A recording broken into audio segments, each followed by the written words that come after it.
chauffe pas non plus, parce que les pelés, ils ont pris 250% de prix. C'est-à-dire que Qu'est-ce qui a pris de bon, attends, salut à les, tous, mais vas-y, on est en live, vas-y, mais raconte. Qu'est-ce qui a pris beaucoup? les granulés, en Ah fait, le oui, chocolat. oui, oui, les granulés. Ah, mais t'es au c'est- granulé, toi? Ouais, je suis au granulé, bah, d'habitude, c'est super rentable. En plus Bah de. ouais, ouais, mais là, ça a pris. Alors, ma Ah mère, oui, oui.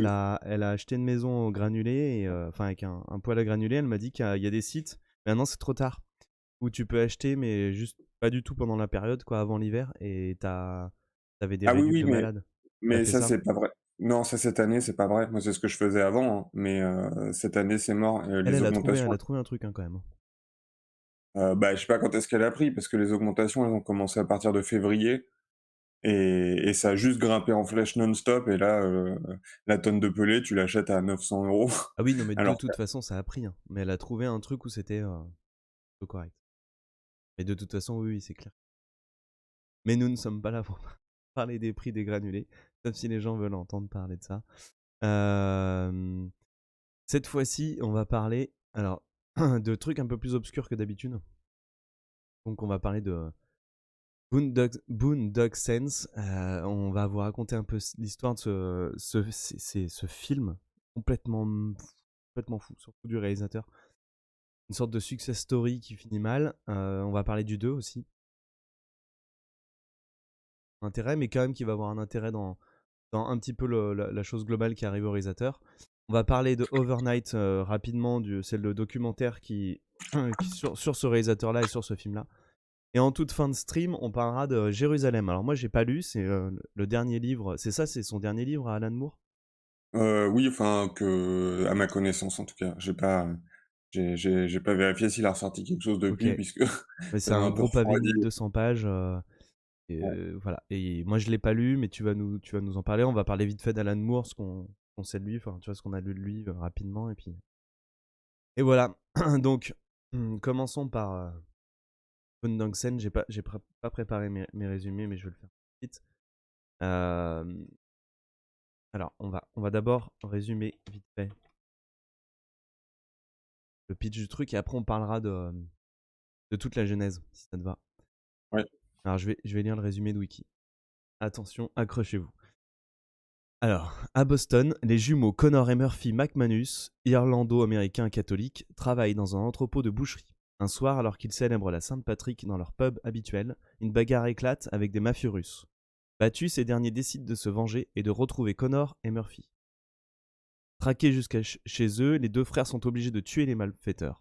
Ayant agi pour se défendre, les McManus sont présentés comme des héros par la presse. L'enquête est confiée à l'excentrique agent fédéral Paul Smaker, joué par Willem Dafoe. Il reconnaît tout de suite les Russes, qui étaient suivis depuis plusieurs semaines par le FBI. Depuis, en quelque sorte, les anges de Boston, Connor et Murphy se lancent dans une croisade contre les criminels persuadés d'être guidés par la main de Dieu. Mais chaque crime les rapproche un peu plus de l'agent du FBI, Paul Smaker. Ouais, ok. Euh, donc, voilà, ça c'est le résumé. Après, on va parler du film un plus dans le détail. Mais en gros, la genèse. Alors, la genèse, tu veux que je le fasse ou tu veux le faire? Au sens, tu veux détailler juste Overnight ou juste ce qui lui a donné l'idée de faire le scénar? Non, bah, vite fait, expliquer tout vite fait un overnight, enfin, expliquer comment il en est arrivé là, enfin, pourquoi c'est assez spécial. Tu veux que je le fasse? Oui, si tu veux, moi, je voulais juste, avant d'entrer dans ce détail-là, hem, heu, juste faire un rapprochement justement entre, donc c'est un film de «justice sauvage» entre guillemets, enfin de «faisons justice nous-mêmes», et en gros, lui, il a, ce qui est, c'est pas pour autant que je cautionne le propos, hein, mais le mec a écrit le script et après on va détailler dans quel contexte, mais hem, il a écrit le script parce qu'il habitait dans un coin tout pourri de Los Angeles où il a été témoin de plusieurs trucs, Ah, c'est ça que je voulais dire. plusieurs trucs horribles, dont le meurtre d'une femme en face de chez lui. Et du coup, il s'est dit: «Ah, je vais écrire un truc où il y a des justiciers qui font justice». Et ce qui m'a fait marrer quand j'ai appris ça, c'est que, hem, j'avais quand j'avais lu une interview du scénariste de Ken le Survivant, Hokuto no Ken, Buronson, d'ailleurs en fait, son vrai nom, je sais plus ce que c'est, mais Buronson, en fait, déjà, c'est un pseudonyme, comme Charles Bronson, parce qu'en fait, le scénariste de Ken, pareil, il voyait des des yakuza ou des malfrats s'en prendre à des jeunes ou je sais pas quoi dans la rue. Enfin, et il s'est dit: «Il faudrait que quelqu'un ait la force de remettre dans le droit chemin à tous les gens qui agissent mal» et donc il il a créé, même si je pense que c'était Tsuhara qui avait créé le personnage avant, mais bref, enfin, Ok. il a fait un scénario d'un mec qui extermine des hordes de punks méchants et qui fait justice avec ses poings. Euh, et je trouvais ça marrant comme rapprochement, le fait que ce genre de film finalement découle vraiment d'un, d'un, d'un besoin de justice sans réelle réflexion, on va dire. Mais Ouais. Alors voilà, alors pour expliquer aux gens pourquoi ce film est si particulier, c'est qu'effectivement la genèse c'est que c'est un barman. D'ailleurs, je sais même pas à Boston, je sais même pas où il était ce non, le, barman. le, le le mec, il avait quitté, Ouais, justement, il venait de Boston, mais il avait quitté Boston pour s'installer à Los Angeles c'est avec ça, son pour faire de frère la et ses musique. potes pour faire de la musique. Voilà. Il arrive Parce là-bas que, pour faire de la musique et en gros, il avait été témoin de, effectivement, comme tu disais, d'une scène de gens qui trimballaient un corps la nuit, machin. Et, euh, et il se met à écrire ce script en un mois. Un truc genre un peu enfiévré, tu vois. Mais ça, on va en reparler parce que c'est assez important. Une sorte d'écriture spontanée comme ça qui est ça. Et le mec, il connaissait quelqu'un dans le système hollywoodien. Il lui file son script. Son script arrive sur le bureau d'un producteur. Alors, je sais plus quelle maison de production avant Miramax. Et le mec commence à dire ouais, ouais, ouais, c'est cool, on adore ce script. Le mec, waouh, génial, genre début d'une success story. Là, t'as Miramax qui s'en mêle avec Hervé Weinstein qui lui lit le script dans l'avion. Il le kiffe de fou, il est à fond, il est à fond. Il commence à contacter donc ce réalisateur qui s'appelle Troy Duffy. Et là, c'est parti. Success story qui démarre. Ton script est génial, c'est super. On y va, on balance la sauce. Je sais plus à combien il est chiffré, je crois à 15 millions de dollars le film, c'est ouais, c'était parti. 15 millions, je crois. Ouais. Et, et il commence à lancer la machine. Sauf que Troy Duffy, c'est un ancien barman, un ancien barman punk complètement borderline. La pré-production commence, le casting et tout ça, mais le mec il fait que de se bourrer la gueule, il rencontre les acteurs, mais en off il leur parle comme de la merde. Et en fait, Ouais, même pas qu'en off, justement, c'est vraiment, enfin, c'est la session de casting qui s'étend sur 1 an et demi, quoi, qui est vraiment une des deux causes de l'échec. C'est que, par exemple, lui, il refuse, euh, en fait, comme Weinstein lui, enfin, après, je sais pas si les mecs, ils ont eu raison d'être aussi pour ferrer le truc, tellement ils croyaient au truc. Il lui a vraiment offert carte blanche sur le fait qu'il va réaliser en plus de scénariser, et sur le fait qu'il a son mot à dire sur le casting, sur le final cut, sur tout. Plus il lui dit allez, on va s'associer pour racheter ton bar, mais du coup le mec il a refusé quasiment tous les mecs qu'on lui proposait au début. Il a rencontré plein d'acteurs façon diva et même lui il voulait Evan McGregor, mais ils ont fini par s'engueuler en picolant et du coup il l'a dégagé et enfin c'est complètement fou et le mec effectivement euh, euh, soit leur parlait mal en direct, soit en off en parlait mal, enfin on le voit bah oui, mais tu sens dans que c'est le petit poussin sorti de l'œuf. Alors un poussin noir avec plein de tatouages, mais qui ouais. était pas du tout prêt à se prendre une sorte de success story, autant de pression, etc. Et en fait, bah, Weinstein, au bout de quelques temps, il l'abandonne. Il veut pas voilà, il dit non, je vais pas produire ton film. Il arrive à le faire produire par une autre boîte de prod avec la moitié du budget, etc. Et après, on va pas tout détailler l'histoire, mais c'est complètement barjot. Il arrive à faire ce film-là avec cette boîte de prod, mais après, Weinstein, il l'a mauvaise, donc du coup, il l'empêche de distribuer son film à Cannes. Et donc, le film, en fait, met énormément de temps à sortir. Il s'enlise et il arrive beaucoup plus tard à faire une sorte de petit succès dans des vidéoclubs. Et il est devenu culte aux États-Unis. Il y a des gens ce film aux États-Unis qui le regardent souvent. Donc voilà, la genèse du film est assez ouf. Et c'est pour Ouais, ça que. même quand il est sorti en vidéo, en fait, Ouais, tu en avais lui sur entendu le coup, parler, toi, d'ailleurs? moi Ah oui, toi, tu l'avais le déjà film, vu, ouais. moi je l'avais déjà vu le premier. Mais le problème c'est que moi, Pourquoi ma tu te liste de souviens pourquoi? Ben non, parce que ma liste de films à voir, c'est des favoris IMDb, si tu veux. Et donc, voilà, il était sur ma liste. Ah oui, Je c'est peux, quelqu'un qui t'en a je peux, parlé et tu sais même ouais, plus et où. je sais pas si c'est quelqu'un qui m'en a parlé. Je sais pas si genre, j'ai cliqué sur Norman Reedus et j'ai vu le film et je l'ai ajouté, ou sur William Dafoe, peut-être, c'est plus probable d'ailleurs. Heu, voilà, donc j'ai pas la moindre idée de ce qui fait que j'avais ce film, dans ma liste. D'accord. Mais voilà, mais juste pour préciser aussi sur sur le sur la vidéo, en plus, son contrat lui donnait pas de droit sur la vente vidéo et ça a fait un méga carton, dans l'équivalent de, je sais plus comment ça s'appelait chez nous, la chaîne de, enfin bref, une grosse chaîne de Oui, trucs. une sorte de Et vidéo il future aux ouais, États-Unis, quoi. ouais, c'est ça, et il a dû faire un procès pour récupérer la thune.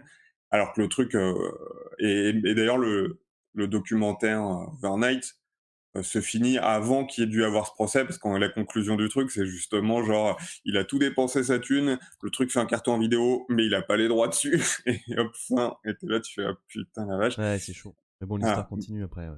ouais, OK, mais et le mec aussi, sauf si tu veux qu'on détaille plus le documentaire plus tard.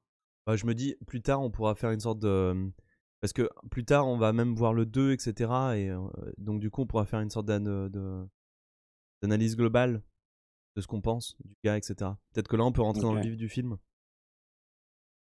sauf si tu as l'air Non, contrarié.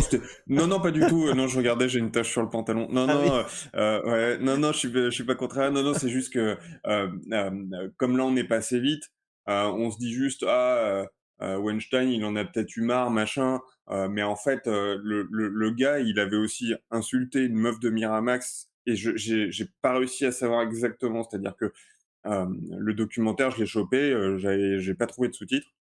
Ah oui, d'accord. Il Moi est j'avais des sous-titres, globalement, moi. ah merde, j'aurais dû te demander. Bon, il était Ouais. globalement, simple à suivre, sauf il y a une discussion téléphonique où le mec lui dit: «Et d'ailleurs, Meryl Streep», ou enfin pas Streep comme Meryl Non, Streep, mais non, non. Meryl Trop, ou je sais plus comment elle s'appelle, une meuf de Miramax, et il lui dit: «Est-ce que tu aurais dit blablabla, je sais pas quoi, à Meryl?» Et le mec, il est là au téléphone, genre machin, et du coup, j'ai essayé de recouper sur internet parce que j'arrivais pas à comprendre exactement ce qu'il lui disait, et apparemment, il lui aurait dit des obscénités. Alors je sais pas Et dans c'est quel une cadre, mais journaliste, cette meuf. C'est une non, non, non, journaliste. non. Non, Pas la Meryl journaliste? machin, c'est une meuf, c'est une associée à Miramax.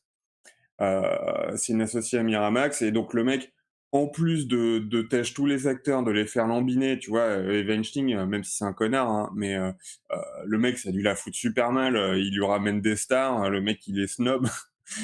Et en plus, il essaye, je sais pas, de coucher avec une meuf de Miramax, où il lui dit que c'est une pute, ou j'en sais rien, enfin, le mec a complètement pété les câbles, Ouais. ouais.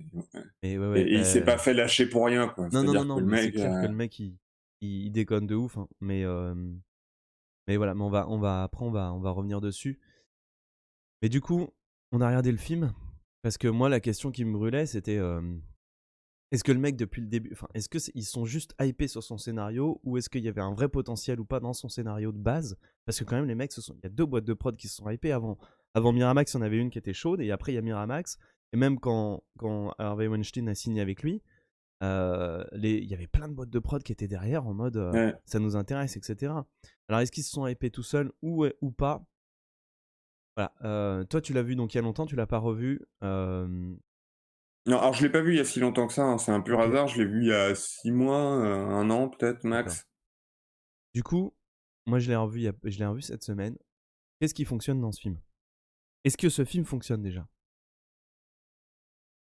Si on nommait le propos, globalement, moi j'ai trouvé que oui, j'avais trouvé ça, enfin, est-ce qui fonctionne? Heu, il y a plein de trucs complètement fortuits, complètement prétexte, complètement bidon. Heu, Notamment genre le fait que, le tueur qui est sorti de prison, le super tueur sorti de prison pour les combattre, il s'avère que c'est leur père. Alors ça, Ça, ça je crois ça, pas. de quoi? Je crois qu'ils l'appellent papa, mais parce que c'est pas leur Ah non, père. non, c'est leur père. Si, Tu si, et c'est sûr? lui que t'as dans le 2. Ouais, ouais, ouais, c'est, c'est le mec que t'as dans le 2 qui s'appelle, je sais plus comment il s'appelle l'acteur, c'est leur vrai père. Et la conclusion du 2, c'est genre, ils avaient ça dans le sang de toute manière, OK, tu les as pas élevés parce que t'étais en tôle, et pourtant c'est devenu des super tueurs comme toi, si, si, c'est leur père. OK. Probabilité 0, enfin, Bah, après la probabilité enfin dans un film comme ça me gêne pas trop. Alors le non, ton, non, c'est pas gênant. pour que les Moi, gens sachent, le ton du film il est, alors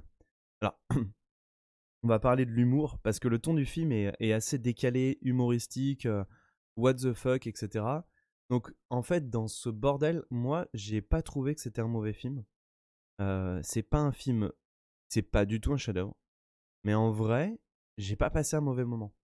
La fin m'a laissé un peu genre: «Oui, bon, d'accord», mais il y a quand même c'est rare quand même que je me marre devant des films, mais je sais pas si tu te souviens de la scène du chat?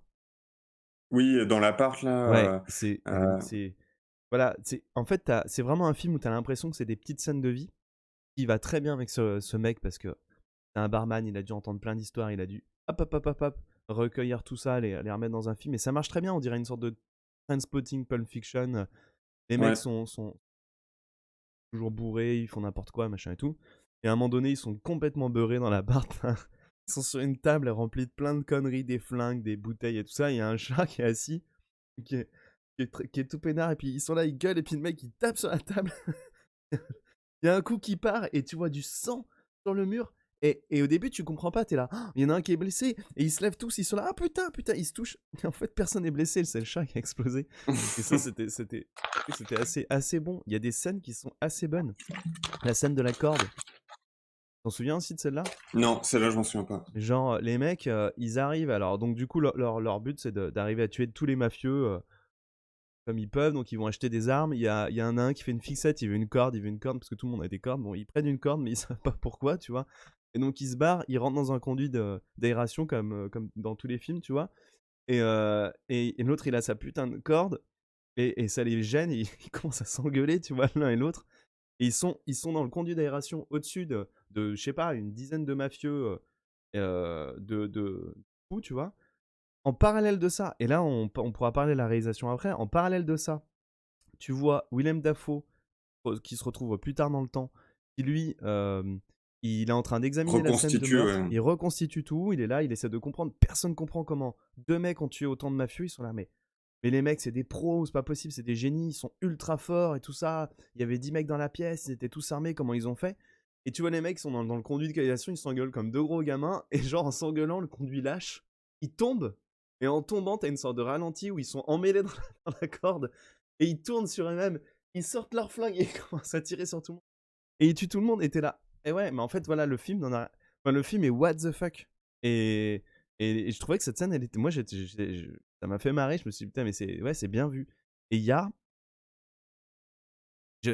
un truc dans l'écriture, quand même, je me suis dit, c'est quand même pas mal. Ouais, ouais, moi j'avais bien aimé, hein, j'avais pas du tout aimé le fond, enfin, parce que, c'est parce que tous les films comme ça, au final, ce qu'ils prônent, c'est quand même bien de la merde. Mais c'était Oui, super marrant. Les personnages étaient super attachants, même Willem Dafoe en espèce de gay fou dingue, capable de reconstituer les trucs. En plus, il joue toujours super bien. Même Norman Reedus, que j'aime pas trop d'habitude, notamment à cause de Death Stranding, dont on d'accord. parlera la semaine prochaine. Je trouvais Et c'est qu'il parce était que t'as pas pas mal lu dedans. Walking Dead, c'est pour ça. Bah non, parce que j'ai lu la BD, donc j'avais pas envie Bah ouais. mais je trouve qu'il est un peu monofaciès et bref, heu, Bah oui, oui, mais moi, je l'aime juste parce que c'est Daryl dans Walking Dead. ouais, moi j'avais passé un bon moment. J'avais trouvé globalement, le film bien foutu, les scènes d'action bien foutues, sauf j'ai eu un peu de mal sur la méga fusillade à la fin justement avec leur père où tout d'un coup Quand ils se battent avec leur père ou quand ils se battent ouais, tu sais, face à face dans l'allée, il y a 6 milliards de balles contre lui, ouais. qui jonglent de partout et les mecs se touchent pas. Et j'aime jamais trop ce genre de truc parce que ça va à l'encontre de, durant tout le film, on te montre des gars qui one-shot tout le monde Ouais, ouais, c'est clair. à la John Wick. Et d'un coup, les gars, ils sont à 1 mètre, enfin, ils sont à Ils arrivent 5 plus à mètres l'un de viser. l'autre Ouais. et ils arrivent plus à viser. Et ça m'a toujours saoulé. Ouais, J'ai ouais. toujours trouvé ça con. Mais à part Par ça, contre, et dans cette scène, il j'aimais y avait un beaucoup leur pote italien aussi. Enfin, ouais, dans cette euh, scène, il y avait un truc marrant aussi, genre, parce qu'à chaque fois, chaque scène de crime, t'as Willem Dafoe qui essaie de reconstituer. Il oui, devient de plus en plus fou, Willem Dafoe, il devient de plus en plus perdu, et genre, là, il arrive et en fait, leur père, c'est un mec avec un grand manteau, et il y a 6 flingues dedans. Et là, Willem Dafoe, il fait ok, bah là, il y avait 3 mecs et tout. Et le mec, il est persuadé qu'il y a 3 mecs, oui. et toi, tu sais très bien que c'est pas le cas. Et Willem Dafoe, il le fait genre, mais taisez-vous, je le fais, et tout ça, et puis il y a des trucs quand même, des tons qui marchent bien, effectivement. Ah ouais, et ça m'étonne pas que, enfin, moi, ça m'étonne pas que, surtout dans le contexte de l'époque, Que le script a euh, été. ouais, qu'il Ouais. ait plu et machin. En fait, le concept est tellement con, tu te dis, mais Pourquoi personne n'y a pensé avant? Alors en fait, le principe existe déjà depuis longtemps puisque, Un justicier dans la ville avec Charles Bronson, c'est le même principe, mais en version sérieux et machin. Heu et sur le papier, tu te dis: «Ah, des mecs qui s'imaginent, envoyés de Dieu pour tuer les méchants», tu te dis: «Comment ça, il y a pas déjà eu un truc avec?» tellement c'est bidon. Oui, bah, c'est clair, Mais ouais. mais en fait, c'est tellement bidon que personne n'a osé. Mais en fait, si tu le fais, bien et qu'au final les gars, c'est en décalage et qu'en fait c'est humoristique et que c'est pas, Ça passe, ouais. hem, voilà, au final ça passe bien et c'est vrai que les scènes d'action sont marrantes, en fait, c'est toujours la question de c'est pas ce que tu racontes, mais comment tu le racontes. Et à partir du moment où toutes les scènes sont originales, elles te surprennent toutes un peu, les personnages sont marrants, les dialogues sont marrants, et en plus c'est bien foutu et au final, oui, ça fonctionne. Juste que ça dit de la merde, mais mais heu, mais je comprends très bien que ça ait marché et si tu te dis: «Bon, bah, OK», si tu pars du principe que, de toute manière, les États-Unis, c'est un pays où pour eux, faire justice eux-mêmes, c'est convaincant pour, 60 de la population, bon, bah, de toute manière, Mais c'est ça ce qui est voilà, ouf dans le voilà. film, ce qui est assez rare En d'ailleurs. France, enfin, Ouais, mais ce qui est assez rare dans ce film, c'est que je sais pas si tu te souviens, mais donc t'as ces 2 frères qui font justice. Arrive un moment donné où, ils rencontrent un autre gars, un barbu, qui se met à adhérer à leur truc et il devient leur sorte de padawan, tu vois? Ils le forment et ouais, il fait l'italien, comme là, eux. leur pote italien. Ouais, et en fait, plus le temps passe, plus les gens se rallient à leur cause. Même le flic Willem Oui, Dafoe à la même fin le qui flic. ouais, qui est à fond rallié à leur cause et c'est trop drôle. Donc même, leur père qui en fait, c'est des mecs, ils font que de rallier des gens à leur cause et ce qui j'ai trouvé ça complètement ouf que Duffy il écrive ça alors que lui, dans la vraie vie, il a dû faire que l'inverse en fait. Il devait avoir des potes qui ont fait que de se séparer de sa cause, tu vois? Et de se retrouver tout seul et c'était assez marrant Oui, cette, dualité. oui, si ce n'est que, heu, de ce que disait, je sais plus qui dit ça dans le reportage, mais il décrivait Duffy comme un mec qui avait, heu alors pourtant quand tu vois sa gueule, tu as l'impression de voir un gros con, hein, sincèrement, mais après c'est peut-être parce qu'il est bouffi, parce qu'il picole trop, mais il décrivait Duffy comme un mec avec énormément de charisme et ultra drôle, avec Ouais. qui tu as envie de passer un maximum de temps. Et en fait, je pense qu'avant qu'il devienne fou avec le succès, Miramax, Oui, alors ça devait être après marrant f d'être avec lui, quoi. ah, voilà, et c'est un mec qui réussit réellement arrivé à fédérer plein de gens, à fédérer un groupe de musique, et quand tu vois, même si le mec ça devient une espèce de connard tyrannique, hem, quand tu vois toutes les scènes qui sont filmées, alors forcément le documentaire, s'arrête sur lui beaucoup, mais tu vois que en gros c'est un mec qui parle avec des gens qui l'écoutent, quoi, et c'est toujours comme ça et toutes les scènes elles sont comme ça et même le mec dans la manière dont il va Ouais, mais parler à son. ça par contre, le documentaire commence au moment de la success story. Moi je me suis demandé si c'était parce que c'est dû à lui, à ce qu'il est lui et ce qu'il a toujours été, ou parce que tout simplement, les gens l'écoutent parce qu'il y a une aura de succès autour de lui. Tu vois, genre quand tu rencontres quelqu'un, à qui on te dit: «Bah lui, tout marche, il brille et tout ça machin», évidemment que tu l'écoutes, tu lui tournes pas le dos. Je me suis demandé s'il y avait pas cet effet-là aussi. Et c'est Ouais, c'est difficile de possible. savoir. C'est difficile de savoir, mais il a quand même un côté chef de meute, enfin, mais Oui, c'est oui. difficile de savoir. Après le seul truc que je me suis dit que c'était vraiment lui, c'est genre, les soirées où il se bourre la gueule, machin et tout. Ça, il y a rien à faire, ça c'est le truc qui rallie les gens, jusqu'à un certain point, hein. Si tu commences à balancer des verres à travers la pièce et cetera et que tu fais n'importe quoi, ce qu'on voit à un moment donné, ça pue. Mais genre, heu, forcément que tu es plus soudé avec quelqu'un que tu vois dans un bar où c'est la bonne ambiance que si tu rencontres le mec sur le parvis de je sais pas quoi et qu'il y a une discussion froide, Oui, oui, oui, et puis, mais même niveau charisme, tu le vois, même si le mec il les engueule à un moment, quand les mecs ils veulent récupérer du pognon en avance, oui, il a ou une par manière de exemple parler, c'est vrai. mais voilà, et le mec lui il est direct et enfin, il a confiance en lui et d'ailleurs ça se voit du coup dans la réal, le mec il réalise son premier film, le mec a même pas fait un court métrage avant si tu Ouais, veux. ouais, il est parti comme ça, et ouais. et le mec tu le vois et les acteurs ils en parlent, le mec en fait sa qualité et son défaut c'est un abus de confiance en lui-même, mais du coup, le mec, il est confiant, il sait ce qu'il veut. C'est Ron Jeremy. D'ailleurs, j'avais oublié qu'il y avait Ron Jeremy dans le film. Donc, Ron Jeremy, pour ceux qui ne connaîtraient pas, bah, regardez sur Google, c'était un acteur porno très en vogue dans les années 80.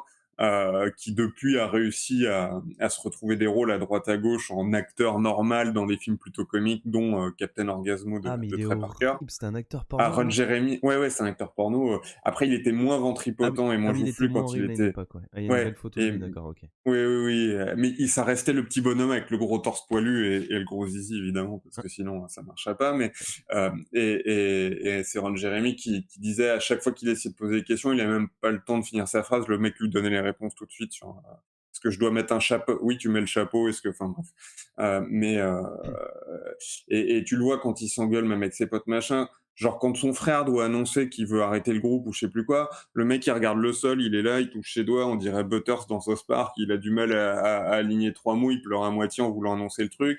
Quand les mecs réclament le pognon, ils sont là, ils regardent le plafond, tu vois, et lui il est là, il leur parle en face, va te faire foutre, tu Ouais, vois, ouais, enfin, il a oui, oui, lui, tu il est frontal de fou, il a peur ouais, de rien. En fait, il a il peur a de peur de rien, ce rien, mec.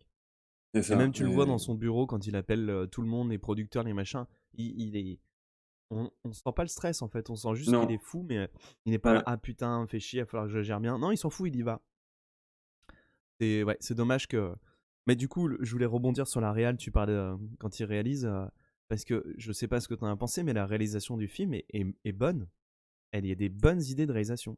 Ouais, Je me ouais, souviens il y a d'un plein de. plan où tu vois le, mmh, il y a, leur sous-fifre, barbu là qui rentre dans un bar pour tuer deux personnes et à un moment donné, il a son manteau comme ça et il tire à travers son manteau avec un petit ralenti. Le plan est très beau, très bien vu et le rythme est très bon aussi, c'est malin. Il y a des moments où il te Oui, et montre le pas fait des choses d'avoir qui joué.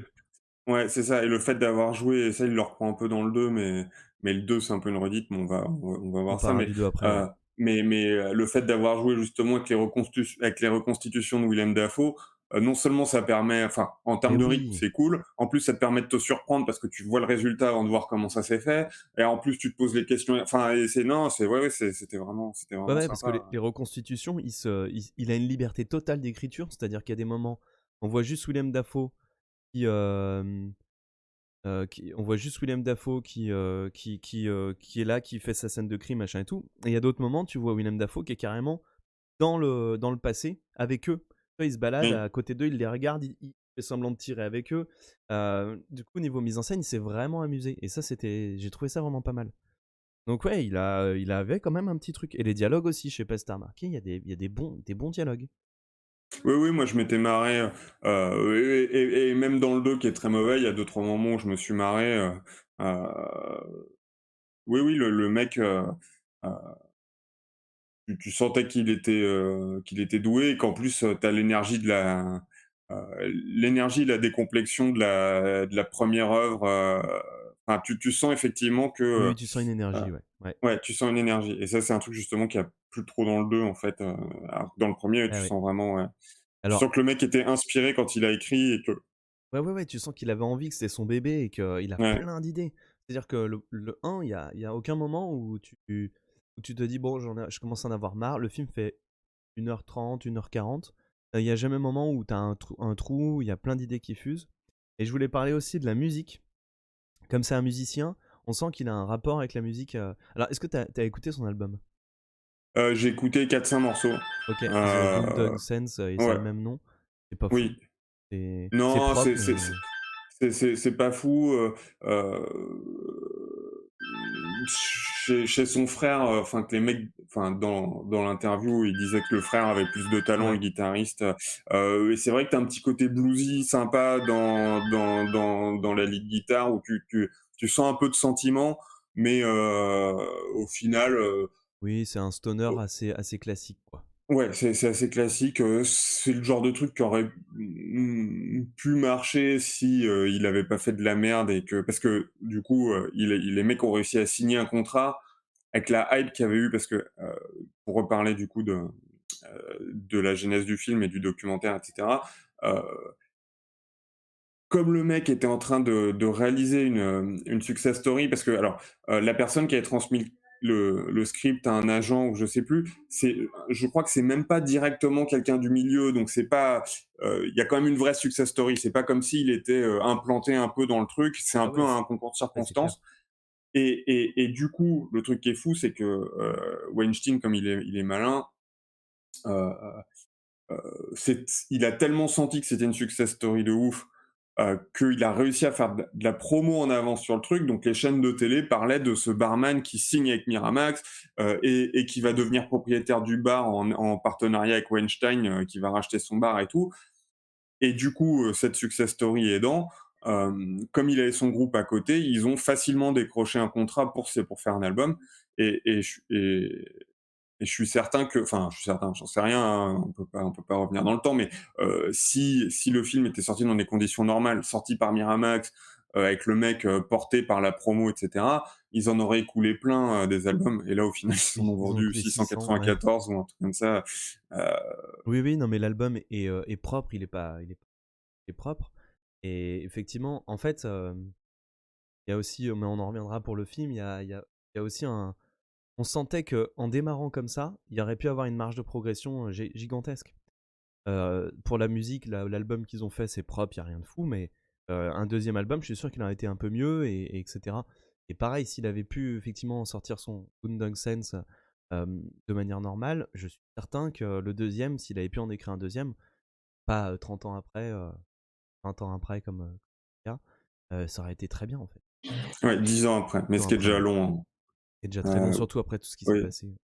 Et donc, je voulais clore le truc musique. C'est dans ce film-là, il y a un rapport avec la musique qui est. Je comprends pourquoi les gens l'ont comparé à Tarantino. Alors, il y a la violence, etc.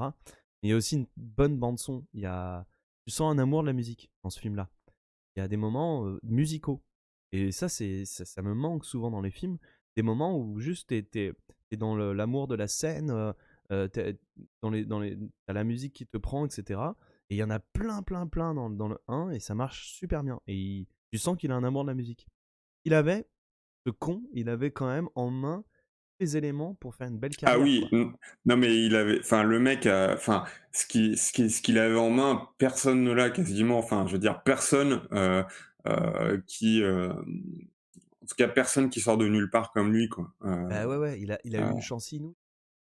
c'est ouais, ouais, c'est complètement dingue. C'est vraiment complètement dingue. Et d'ailleurs, mais même, enfin, comment dire? Hem, Après, on n'a pas tous les détails vu qu'on se base juste sur un documentaire. Heu, mais comment dire? Pas que j'en veux un peu à Weinstein, mais Oui, il aurait pu lui ah, laisser un peu plus. C'est vrai que Weinstein, il est enfin spécial, hein. enfin, tu vois, le mec pendant un an et demi, il fait de la merde avec les castings, plus il insulte la meuf de Miramax et tout, mais en fait, au bout de 6 mois qu'il faisait de la merde, Weinstein aurait pu le prendre entre 4 yeux en disant: «Redescends sur terre, bonhomme», tu vois? Et le mec, il le fait pas. Alors peut-être qu'il l'a fait et que le mec a rien écouté, hein, j'en sais rien, mais Mais heu, même, tu vois, genre, l'histoire avec Miramax, parce que le gars, ça se trouve, il lui a fait ça, on sait pas. Ça se trouve, il a essayé et il s'est rendu compte que c'était impossible de discuter avec lui. Bah, quand bien même, à la fin, si tu n'y arrives pas, bah tant pis, tu te débarrasses du projet parce que tu veux pas du tout te, te mettre dans un état de porte-à-faux. Lui, il arrive à produire son film.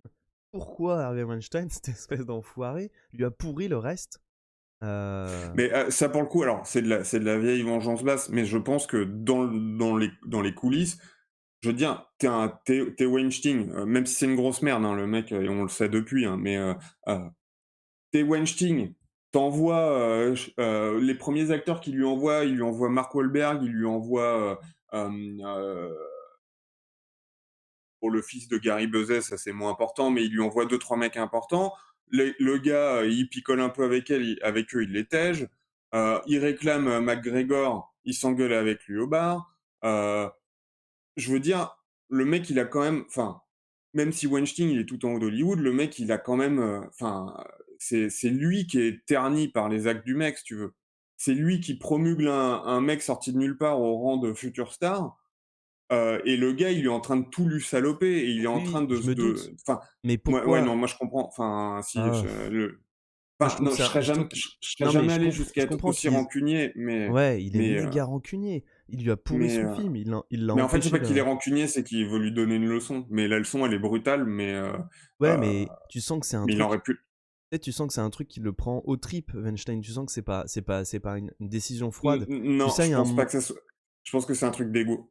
Ouais, Ça c'est le prend ça. pas au trip, c'est un truc d'alpha mâle, c'est C'est un ça. truc genre, Mais tu vois, la c'est nana, quand elle l'interroge dans le documentaire, elle en parle, elle dit, «Je suis arrivée à Cannes et le premier truc qu'il m'a dit c'est, "J'ai bien fait avec Duffy et Good Oui, le Nonsense et machin"». journaliste Tu vois, là, le ouais. mec, on sent qu'il pense qu'à ça, en fait et effectivement, c'est un truc d'ego. Il aurait pas eu cet ego, il aurait dit: «Bon allez, c'est bon, je le laisse faire son film, et de toute façon les leçons il les a déjà appris». Enfin, tu vois? Et puis il finira par les apprendre par d'autres et parce que là, le mec, il a on va en par du coup, est-ce que c'est pas une transition toute trouvée pour le 2? Oui, tout à fait. Parce qu'il a pas appris, il n'a rien appris. C'est un cauchemar. Alors après, je connais pas les coulisses du 2 du coup, donc je sais pas, je sais pas du tout, dans quelle mesure le mec est désormais plus humble ou pas, dans quelle mesure il se comporte mieux avec les gens ou pas, tu vois?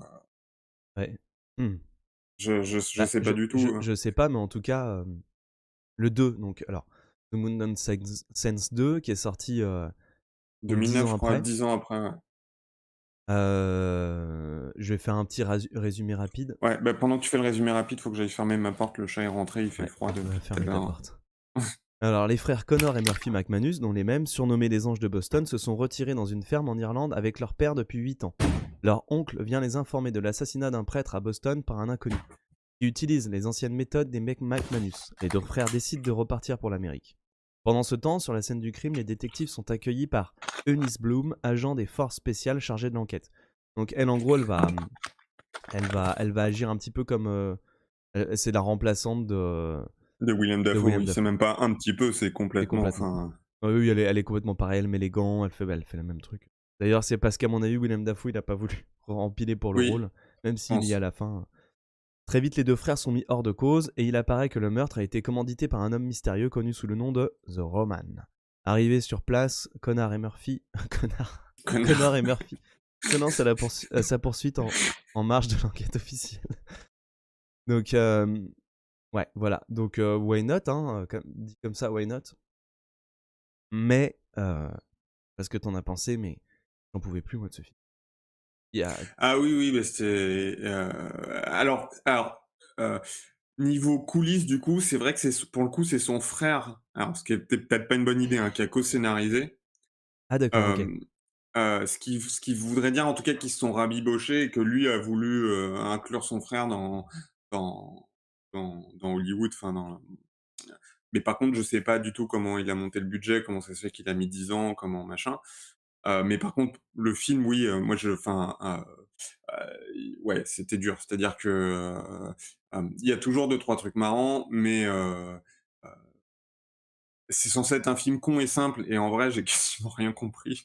Hem, j'ai enfin, ça commence comme un enfin, l'histoire au final, enfin, c'est un guet-apens de en gros, il y a un grand méchant qui pour une raison un grand méchant qu'on ignore, enfin, dont on connaît pas l'identité, qui décide de vouloir piéger ces mecs-là et de les forcer à revenir sur le territoire en maquillant, un crime d'un curé comme étant un crime fait par eux parce qu'ils foutent les pièces sur les yeux, machin. Et ça, pour le coup, ça commence bien, entre guillemets, dans le sens où tu te dis, bah, OK, ils vont être victimes d'une machination. Il y a quelqu'un qui tire des ficelles pour les niquer, qui a forcément 3 coups d'avance sur eux. Tu te demandes qui c'est, pourquoi, et du coup, ça c'est des bonnes bases pour avoir un truc cool et tu te dis: «Bon, ben la police qui était avant avec eux, enfin secrètement, va être contre eux, le piège va être machiavélique, ils vont se et ça va être dur pour eux, ils vont se faire niquer, Ouais, mais en fait, pas du tout. et voilà et à la fin, je vais apprendre un truc de ouf et en fait, tout est pourri. La police, en vrai, dès la première scène, elle se rallie à eux parce qu'elle comprend que c'est pas eux, donc tu toute cette pression-là. Le méchant, justement, tu comprends pas ce que c'est que son plan, et ça, j'ai toujours pas compris. Au final, son plan, en fait, il en voulait juste à son pote d'enfance qui est le père des mecs, et il voulait juste que le mec revienne, pour le tuer lui, et juste pour se retrouver face à face avec lui dans sa maison avec 9 connards qui débarquent avec des flingues pour les tuer. Enfin, j'étais là, il est pourri ton plan, mec. Enfin, et durant tout le film, finalement, c'est juste un prétexte à ce qui dézingue des mafieux, euh, comme dans le 1, mais enfin, ouais, Ouais, ben voilà, en fait, on se retrouve dans... Là, franchement, il a fait tous les mauvais choix. C'est-à-dire, il a un peu potentiel bon départ avec un bon plot, ça aurait pu marcher. Mais le mec, en fait, il tient rien, en fait. Il tient rien de son scénario, comme tu disais.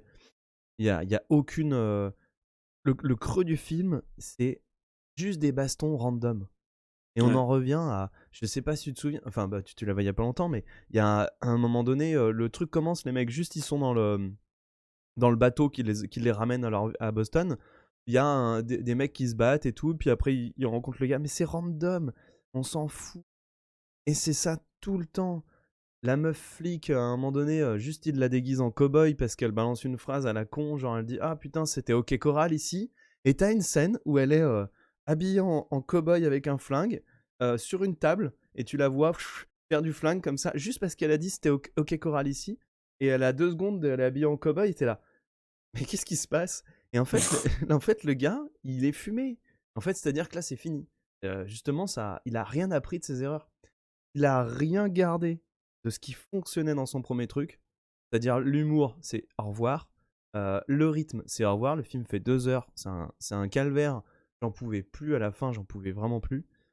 Il y a, la réal, il y a vraiment très peu de choses, marquantes.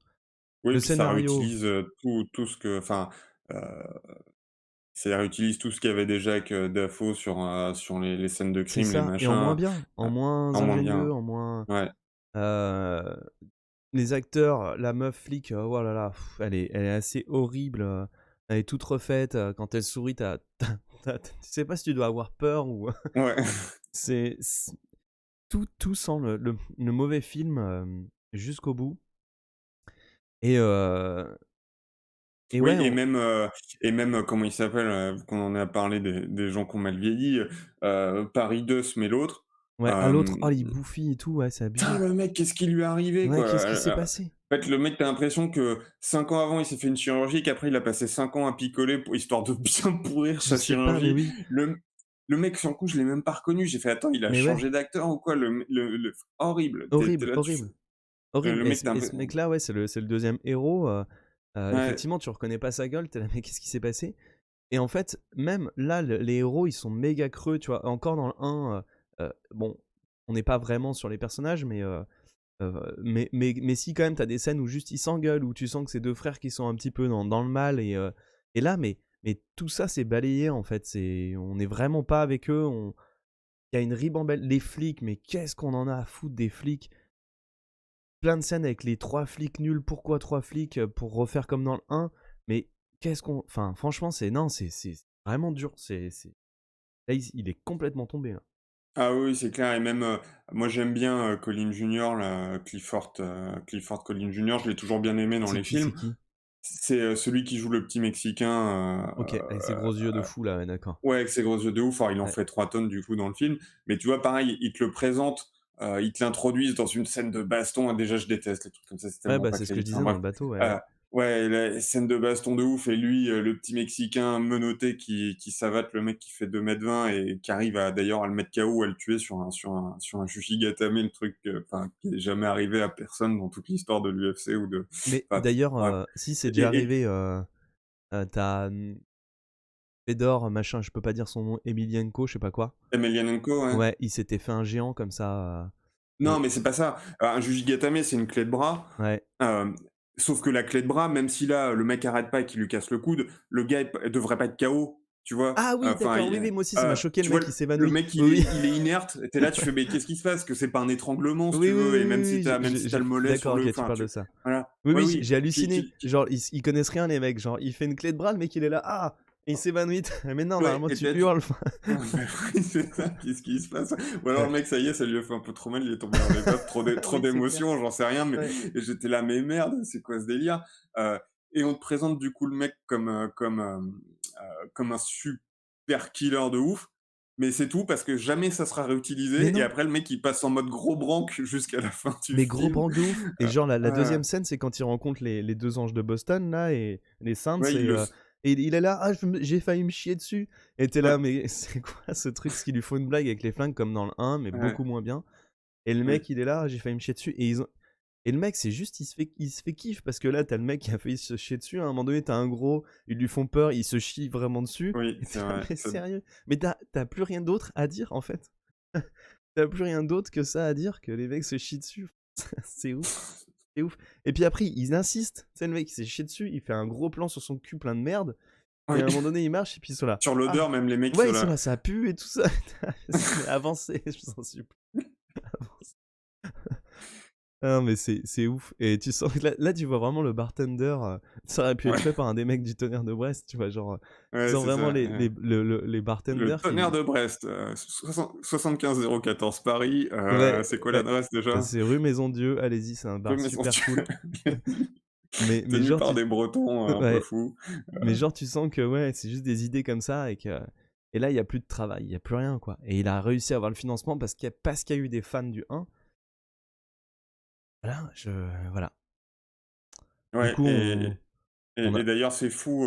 Euh, Effectivement, j'aimerais bien savoir pourquoi il y a eu 10 ans. Parce que, comment dire, même si le parcours pour arriver au 1 a été une énorme galère, euh, au final, le truc qui est sorti a eu un méga succès.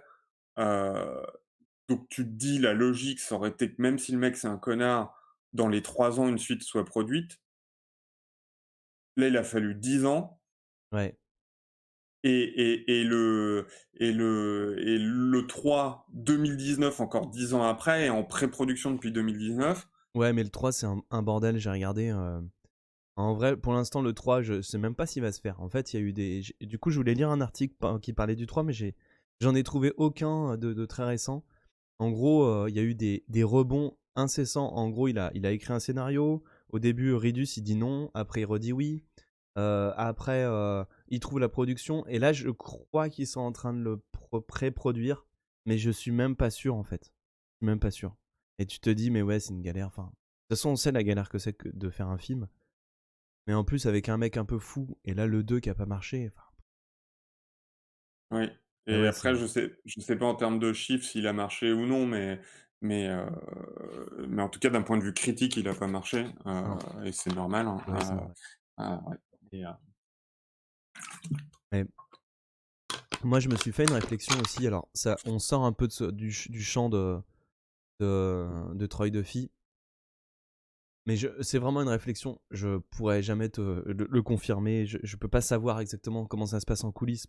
C'est juste Je me suis dit peut-être qu'il y a de ça aussi. On sait comment se fait un film.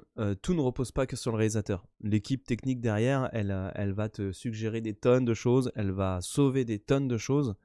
Et je me suis demandé s'il n'y avait pas aussi ça dans le 1, s'il n'y avait pas plein de choses que l'équipe technique avait suggérées et sauvées, qui font que le film est ce qu'il est.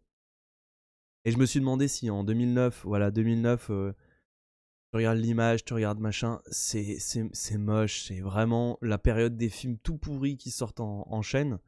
Et est-ce qu'on n'avait pas perdu un petit peu de l'envie? Parce que euh, le 1, c'est 99. Il a été tourné en 97, 98, un truc dans le genre. mmh. C'est la période magique. C'est la période, c'est avant Matrix.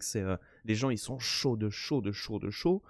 Est-ce que là, il n'y avait pas un truc aussi dans l'équipe globale où les gens se sont dit bon, allez, allez, on fait ça à la chaîne, on fait ça à la chaîne. Parce que j'ai vraiment eu l'impression de regarder un film que j'avais déjà vu 1000 fois. Les plans que j'avais déjà vu 1000 fois, des gags à la con que j'avais déjà vu 1000 fois.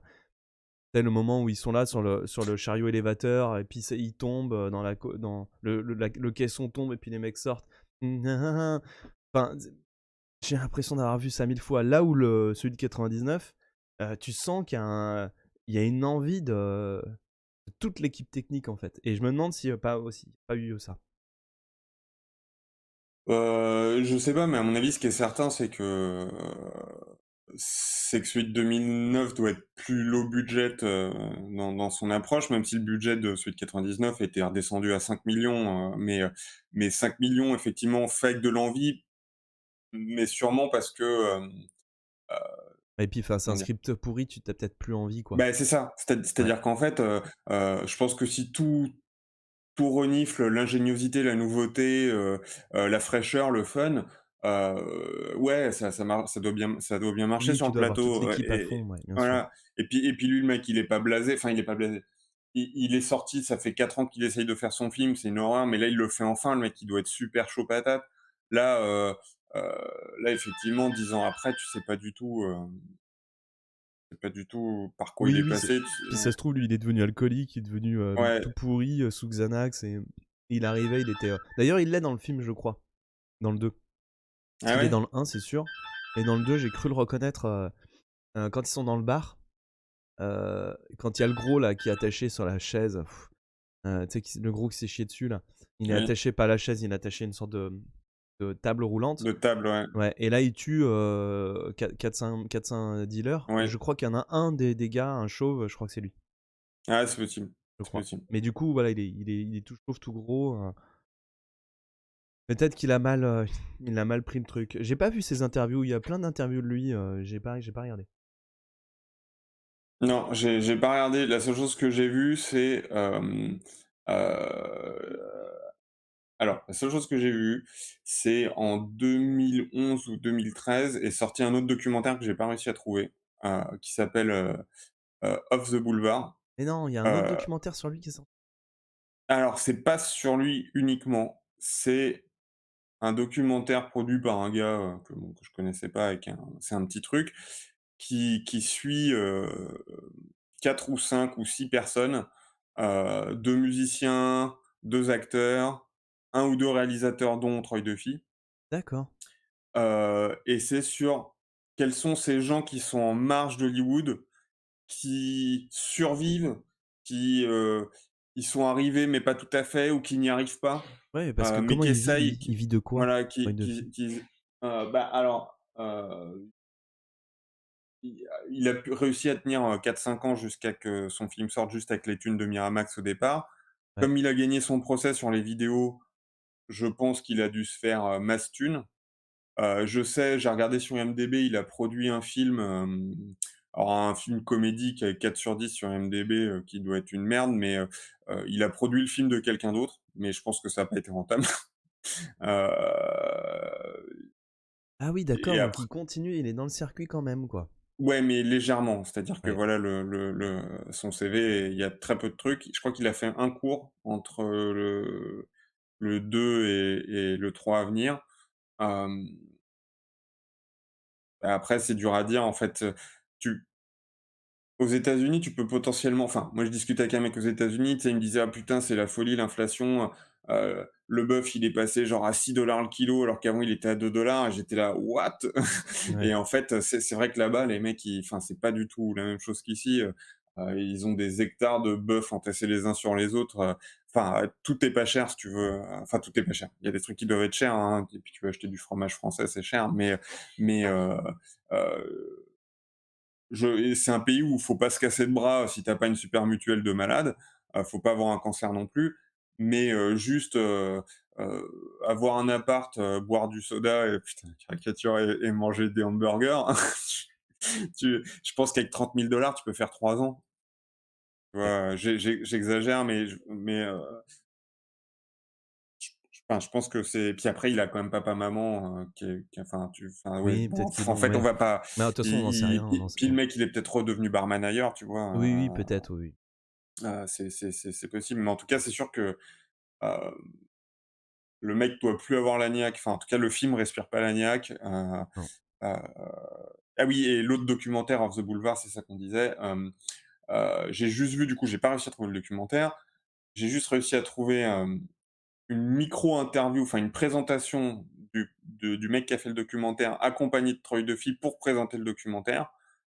C'était après le 2 de The Boondown Saints 2. OK. Sur les 3 minutes de présentation, alors qu'ils sont censés présenter à 2, c'est 2 minutes 50 de Troy Duffy qui parle, donc tu fais: «OK, le mec a pas changé». Dès que l'autre essaie d'en placer une, il le coupe et il parle à sa place. Et le mec est toujours là en mode, hem, combattant hargneux, faut rien lâcher, Ah oui. faut faire soi-même, machin. Donc le mec avait pas l'air en mode, blasé. Il avait l'air en mode, heu, Ouais, c'est il un en veut combat, mais encore, quoi. Il se il en veut prend encore, encore quoi. pour un génie qui peut. Bah oui, je C'est comprends ça. parce qu'en gros, lui, on lui a dit «Tu trop fort, c'est trop fort ton film». Le Bah oui. film, on l'interdit de sortir, du coup, il se dirait: «Bah, en fait, il serait sorti, ça se trouve, je serais le prochain Tarantino».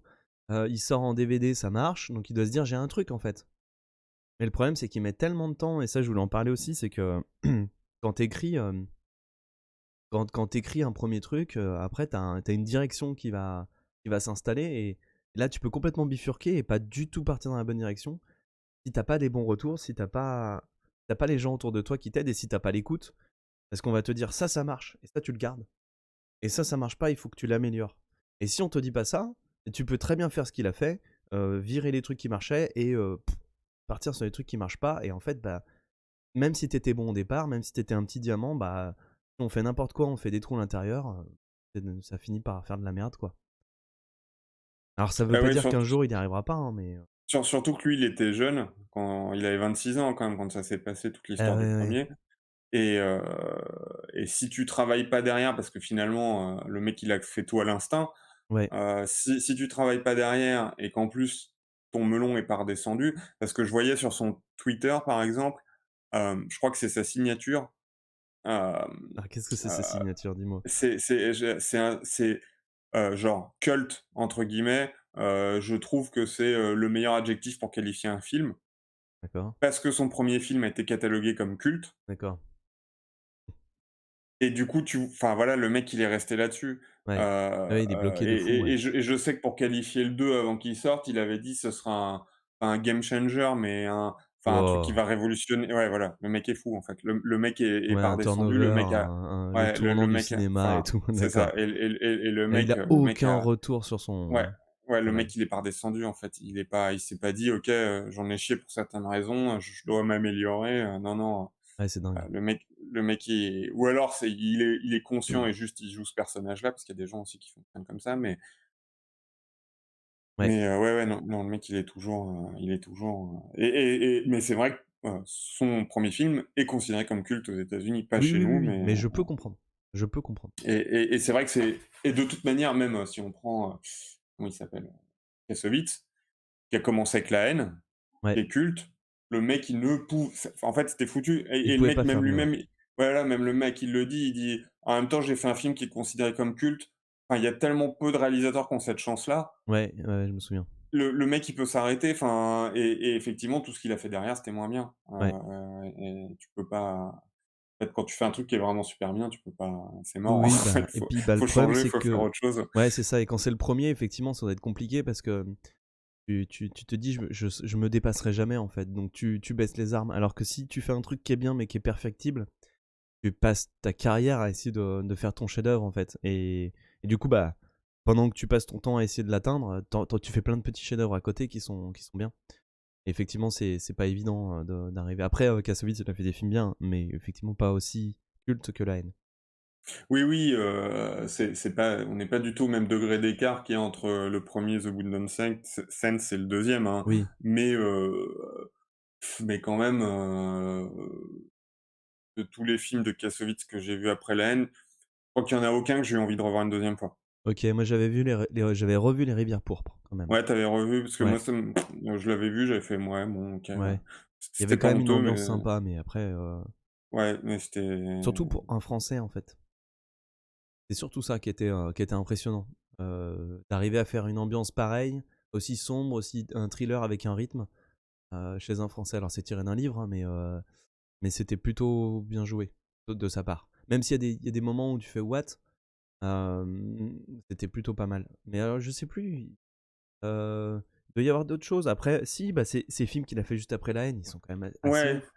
comment Assassin. ça s'appelle, avec, ouais, voilà, mais oui, mais non. Enfin, Ah moi, ouais? je m'étais globalement fait chier. En fait, j'avais trouvé qu'il Ouais. y avait une ambiance, j'avais trouvé qu'il y avait un concept et tout. Alors après, je l'ai pas revu depuis l'époque, mais mais il était rentré dans un truc un peu intimiste, machin, qui était, enfin, qui était globalement chiant. Ah oui, il Mais a pas fait énormément de films.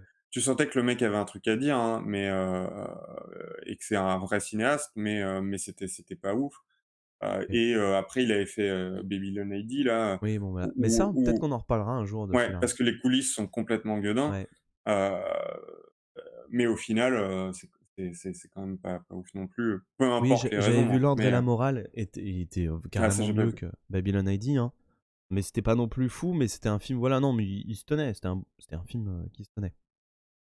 OK, on passe, au moment un peu dur. Jérusalem? Ouais, je vais prendre le bouquin d'ailleurs avec moi. Ouais, Ne vas-y. quitte pas. Du coup, alors bon, j'ai Alan Moore, donc ça, c'est un moi je l'ai pas lu. C'est un 1200 pages, donc faut tenir quand même, les 1200 pages. Je sais pas comment tu fait pour tenir un truc pareil. Hem, Ouais, avant qu'on d'ailleurs, il est avant qu'on attaque, j'aimerais juste qu'on parle vite fait d'Alan Moore et notre rapport à Alan Moore. Ensuite, je lirai le petit résumé de Babelio sur le livre. Moi, ah non, je personnellement, te lirai la quatrième de coup, je bah, pense. je crois que c'est quasiment pareil. Ouais, parce que c'est Moi important, enfin, Ouais, ouais, ouais, je me mais doute. vas-y, vas-y. Mais je pense que c'est ça, hein. Moi, le Alan Moore, alors j'ai pas beaucoup d'acquaintance avec lui, dans le sens où j'ai lu, Killing Joke comme tout le monde. J'ai bien aimé, mais ça m'a absolument pas transcendé.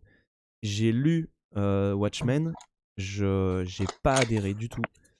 Hem Et ensuite, je crois que c'est tout concernant Alan Moore, à part les films qui sont tirés de ses œuvres. Je connais, V pour Vendetta, je connais, Watchmen, je connais, bah, là, tu vois, je suis déjà à court, tu vois?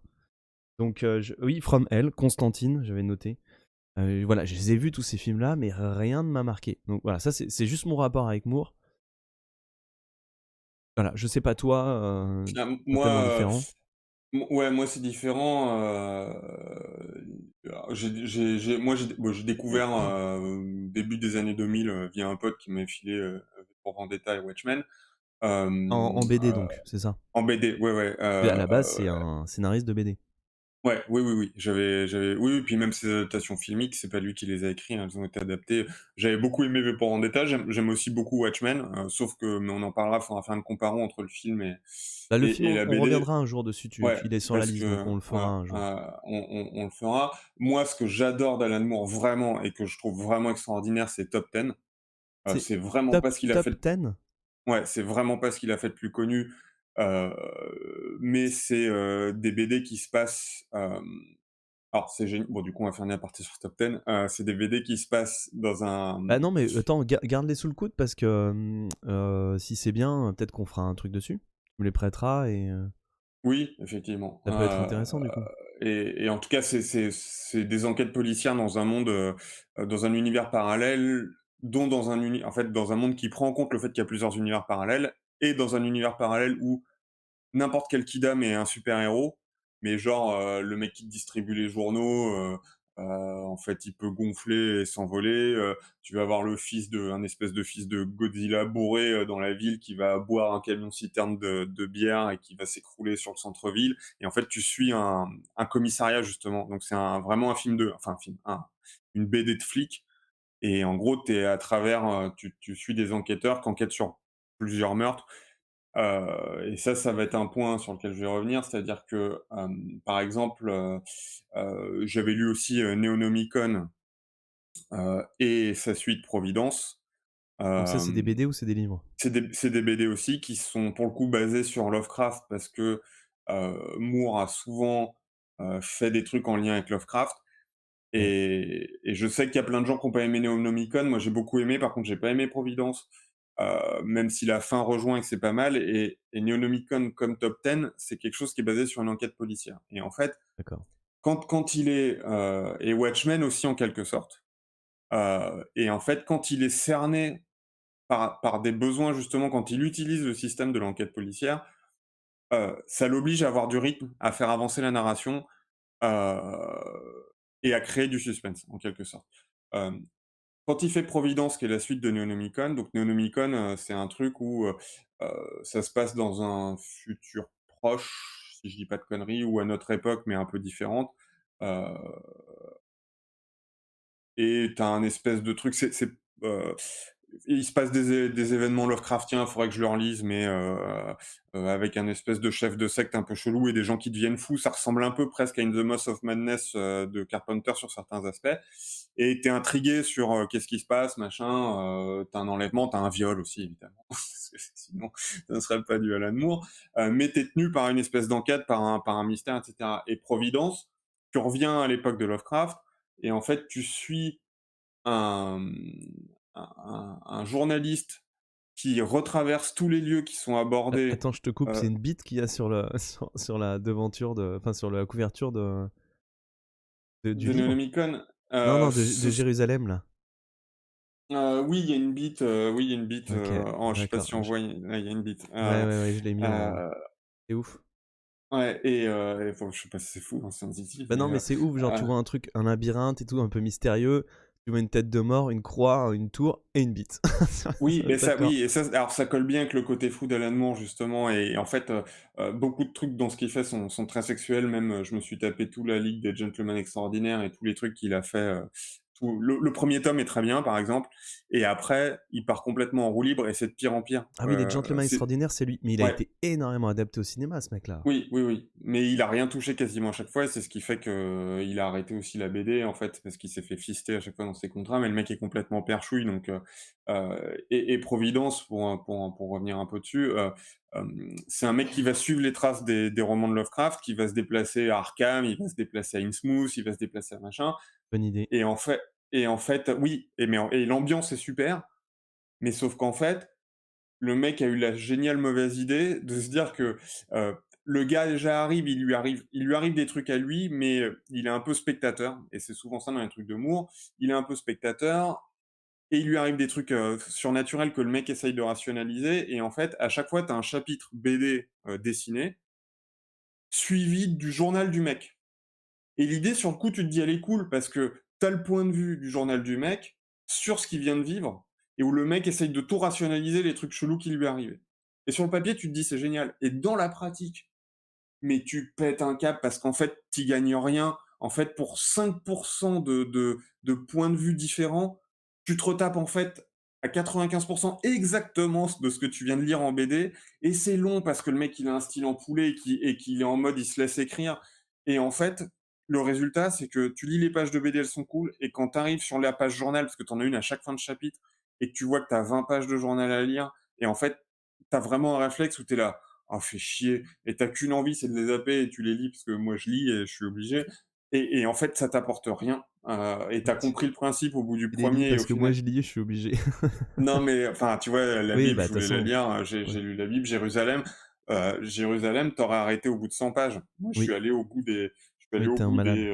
des 1000, On dirait que tu te et vas te faire écrit avaler tout par le petit. bouquin. Alors, non, mais en plus, écrit tout petit, donc c'est 1300 pages, mais en vrai, la même chose en bouquin normal, c'est 2000, je Ah pense. là là là là, Une horreur. quelle horreur, ouais. Et bref, et donc Alan Moore, voilà, il a fait des trucs que je trouve excellents, et le premier League d'un Gentleman Extraordinaire, c'est très bien, et le livre se casse en direct, et après, il se barre de plus en plus en couille, mais c'est un mec qui a toujours un imaginaire riche, Et c'est pour ça que et tu en t'es dit, «Je tente, Jérusalem».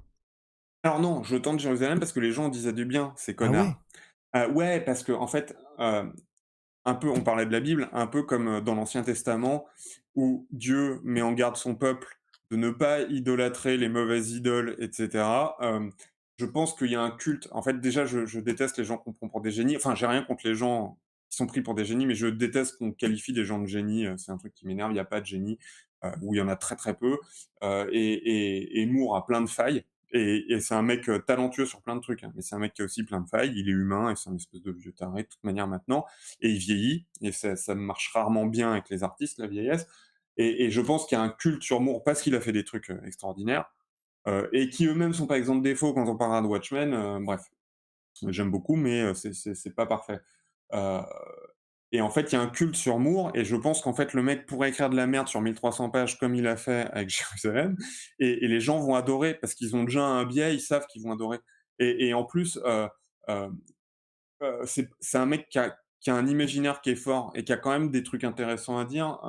Et dans les derniers tomes des Ligues Gentlemen Extraordinaires, tu te fais chier d'un bout à l'autre, le scénar a plus aucun sens. Mais comme le mec, il place ça dans un monde de plus en plus imaginaire qui fait référence à,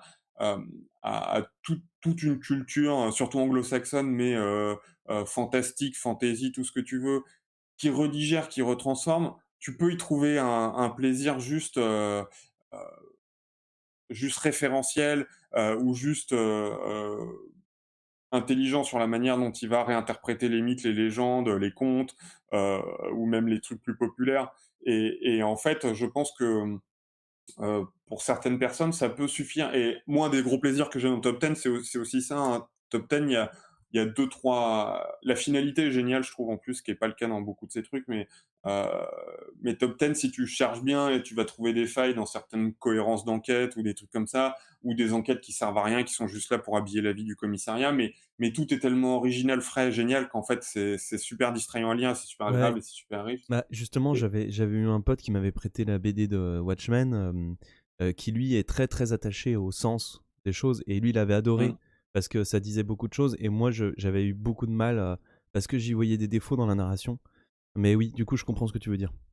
Ouais et en fait, et encore Watchmen, même si à des moments il quitte un peu l'enquête pour se focaliser sur les persos, il va te faire des chapitres entiers qui sont plus sur les persos et leur background ou machin, sans faire avancer, ce qui te tient en haleine, c'est quand même globalement maîtrisé sur l'ensemble. Ouais. Hem, là, Jérusalem, heu, le mec est Alors en attends, avant en avant de roue commencer libre le avant de et commencer, je je ouais ouais, je vais juste et lire le non, mais résumé. justement, j'allais te dire Ah, justement. d'accord. Moi, je ne lis jamais les dos de couverture parce que je veux jamais me spoiler OK, et en fait, tu dû. voilà, j'aurais dû, parce que, tu vois, les gens disaient et vraiment, tout est dedans. C'est-à-dire que, heu, ouvrez les guillemets: «Si on demeure longtemps au même endroit, qu'on s'intéresse aux gens qui vivent là, à l'architecture, à l'histoire, aux interactions entre famille et voisins, on accède à un niveau de connaissance du lieu profond et passionnant. En regardant un microcosme sous tous les angles, on peut saisir les principes universels qui régissent l'humanité. Jérusalem est le récit de ce voyage vertical. Point. Alan Moore. Et si une ville était la somme de toutes les villes qu'elle a été depuis sa fondation, avec en prime errant parmi ses ruelles, cachées sous les porches de ses églises, ivre-mort derrière ses bars, les spectres inquiets ayant pris part à sa chute et à son déclin, il semblerait que toute une humanité déchue se soit donné rendez-vous dans ce monumental roman d'Alan Moore dont le titre Jérusalem devrait suffire à convaincre le lecteur qu'il a pour décor un Northampton plus grand et moins quotidien que celui où vit l'auteur. Alan Moore a conçu un récit où le monde geste, la moindre pensée laisse une trace vivante, une empreinte mobile que chacun peut percevoir à mesure que le temps semble se convulser. Il transforme la ville de Northampton en creuset originel et y plonge les brûlants destins de ses nombreux personnages. Roman de la démesure et du cruellement humain, Jérusalem est une expérience chamanique. Et là, au cœur de nos mémoires et Tu dû nos te méfier ça. aspirations, entre la gloire et la boue coule une voie protéiforme, celle du barde Moore au plus haut de son art. Voilà. Mmh. Et en fait, tu te dis, les mecs, ils écrivent ça parce qu'ils veulent pas te spoiler l'intrigue. Non, non, non, il y a pas d'intrigue. Ah là Et là. voilà. En gros, comment dire? C'est réellement Attends, je te coupe, mais dans un livre, quand ça dit ça et qu'il y a pas d'intrigue, en général, ça pue du cul.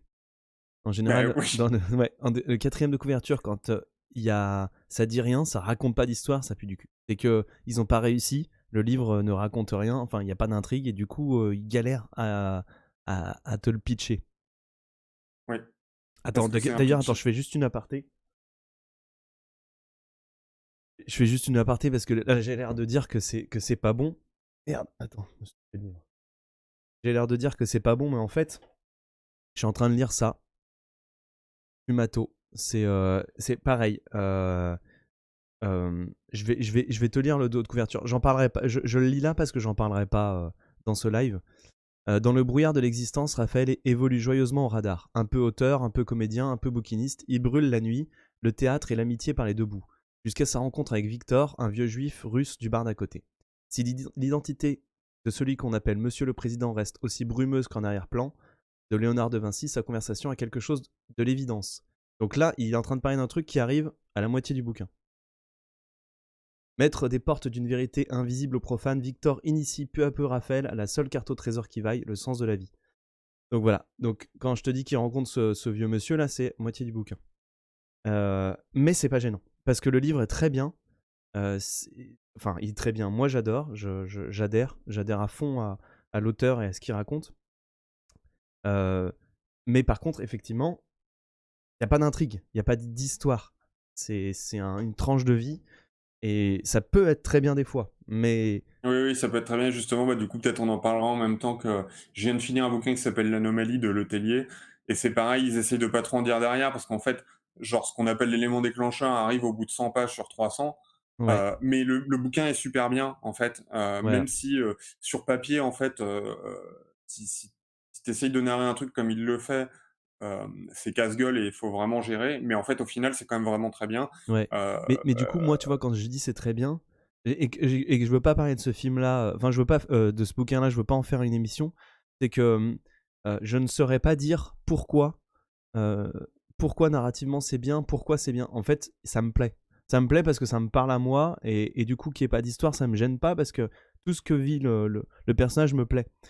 Mais je saurais pas te dire en quoi c'est bien, en quoi c'est mieux parce qu'il y a il y a pas le support narratif. je sais pas, faudrait y réfléchir, mais parce que pour le coup, Tu 2 heures. pour l'anomalie, Ah mais oui, ça y est, ça me revient. Anomaly, j'ai détesté. Mais j'ai même ah pas pu ouais? finir. Ouais. D'accord, bah, moi j'ai trouvé ça très bien. Si on parle du OK. même truc avec l'avion, Ouais, ouais, ouais, avec l'avion. ouais et pour moi justement, je comment dire? Je comprends pourquoi ça marche quand même, mais bref, hem, heu et c'est peut-être ça aurait pu, hein, en fait, comment dire? Peut-être que si Jérusalem avait condensé tout ce qu'il voulait faire en 300 pages, peut-être que ça aurait été sympa. Parce que OK. d'une certaine manière, si vraiment on prend du recul sur le bouquin, ça se rapproche un peu d'un concept à la After Hours, si je me souviens bien du film, heu, où en gros tu suis plusieurs personnages, dans une même ville qui s'entrecroisent, hem et qui vivent chacun des petits trucs et tu pourrais te dire que, la somme de ces petites histoires fait une grande histoire et que ça fonctionne. After Hours, c'est une sorte de U-turn. C'est-à-dire que c'est la ville qui est presque un personnage à elle toute seule. After Hours, c'est des en fait, non, U-turn, c'est la ville U-turn qui est un personnage qui a une sorte d'influence sur les autres personnages. Dans After Hours, c'est la banlieue dans lequel le mec débarque, ça se passe en une nuit et la banlieue a presque une influence sur les personnages, comme si elle voulait pas les laisser partir. Oui, mais par contre, alors peut-être je confonds, hein, mais, dans U-Turn, tu as vraiment, u une intrigue de thriller un peu classique, on va dire, Mais tu en as une là dans où After After Hours Hours aussi. ah ouais, il me semblait que c'était des portraits un peu éclatés, Non, c'est alors pas si éclaté, c'est il y a une vraie peut-être je intrigue et confonds, puis le mais mec il se retrouve chez tu te souviens pas, il se retrouve chez la fille, il y a une sorte dans le de loft là où je sais ouais, il y a plus, une sorte de mannequin recouvert de papier et en fait, ça se trouve, c'est un mec ouais, dedans qui est mort, machin et il y a plein de trucs zarbi comme ça qui se passent. ouais, Il y a OK, quand même une mais intrigue, il y a quand même OK, il y a une quand même vraie une intrigue. intrigue. Bah, Ouais, ouais, c'est pas juste ouais, éclaté, quoi. parce que ce qui est pas tout à fait le cas ici. En fait, en OK. gros, comment dire? Hem, Jérusalem, c'est vraiment un livre, concept, on va dire, et qui est une espèce d'ode à déjà à sa ville, et à son quartier, les Borough à Northampton, heu et en fait, tout ce que j'ai pu lire sur la quatrième de couve, c'est ça. C'est-à-dire qu'en fait, le concept du livre, c'est le mec va parler de certaines personnes qui sont, on va dire, emblématiques de la ville, soit aujourd'hui, soit dans le passé, soit dans le futur, et emblématiques selon lui, hein. C'est pas Oui, c'est parce et que, puis c'est on précise, il y a une part de réalité parce il la connaît bien cette ville et ah oui, il y il y a vit. En vraiment des plus personnages qui maintenant, existent et tout ça, quoi. ouais, et en plus maintenant apparemment il est très impliqué politiquement dans sa ville, Mmh. et en fait c'est vraiment un livre qui mélange, de l'histoire, de la politique, de l'économie et du fantastique, ésotérico, presque science-fictionneste, et en gros c'est vraiment Northampton en 6 dimensions. C'est-à-dire que, hem, tu vas avoir la quatrième dimension du temps, mais tu vas avoir la dimension de l'au-delà, heu et en gros, heu, c'est super chaud à raconter, mais en gros, hem, Ah, tu son te démerdes, je principe, peux pas t'aider là. ouais, en gros, son principe, hem, alors, en fait, ça vient d'un principe, et lui, quand il a commencé à l'écrire, il savait pas que ce principe s'appelait comme ça, mais c'est vraiment un principe qui existe, c'est les éternalistes. C'est des gens qui estiment, alors, je ne sais pas du tout si c'est assis sur des, réelles analyses scientifiques, et ce qui m'étonnerait vu la complexité de l'appréciation du temps pour les scientifiques, mais, c'est des gens en gros qui estiment que tout est écrit et qu'en fait on ne fait que, ce qui peut se tenir d'une certaine manière. C'est-à-dire que par exemple, on croit qu'on a un libre arbitre, mais en fait si je rembobinais la journée d'aujourd'hui, c'est pas dit que si on me la faisait jouer 1 million de fois, je ferais pas 1 million de fois systématiquement la même chose. et à chaque fois on croit que on hésite entre prendre le livre comme ça ou le poser sur ce genou-là, mais en fait il y a plein de facteurs dans notre cerveau qui font que je le pose là plutôt que de le poser là, et qu'en fait si 1 million de fois au même moment je le faisais, je ferais toujours ça. Et en gros le principe de l'éternalisme, c'est que tout est déjà écrit et que tout est bouclé, et qu'en gros nous on passe un infini de temps à revivre notre vie en boucle, et c'est tout.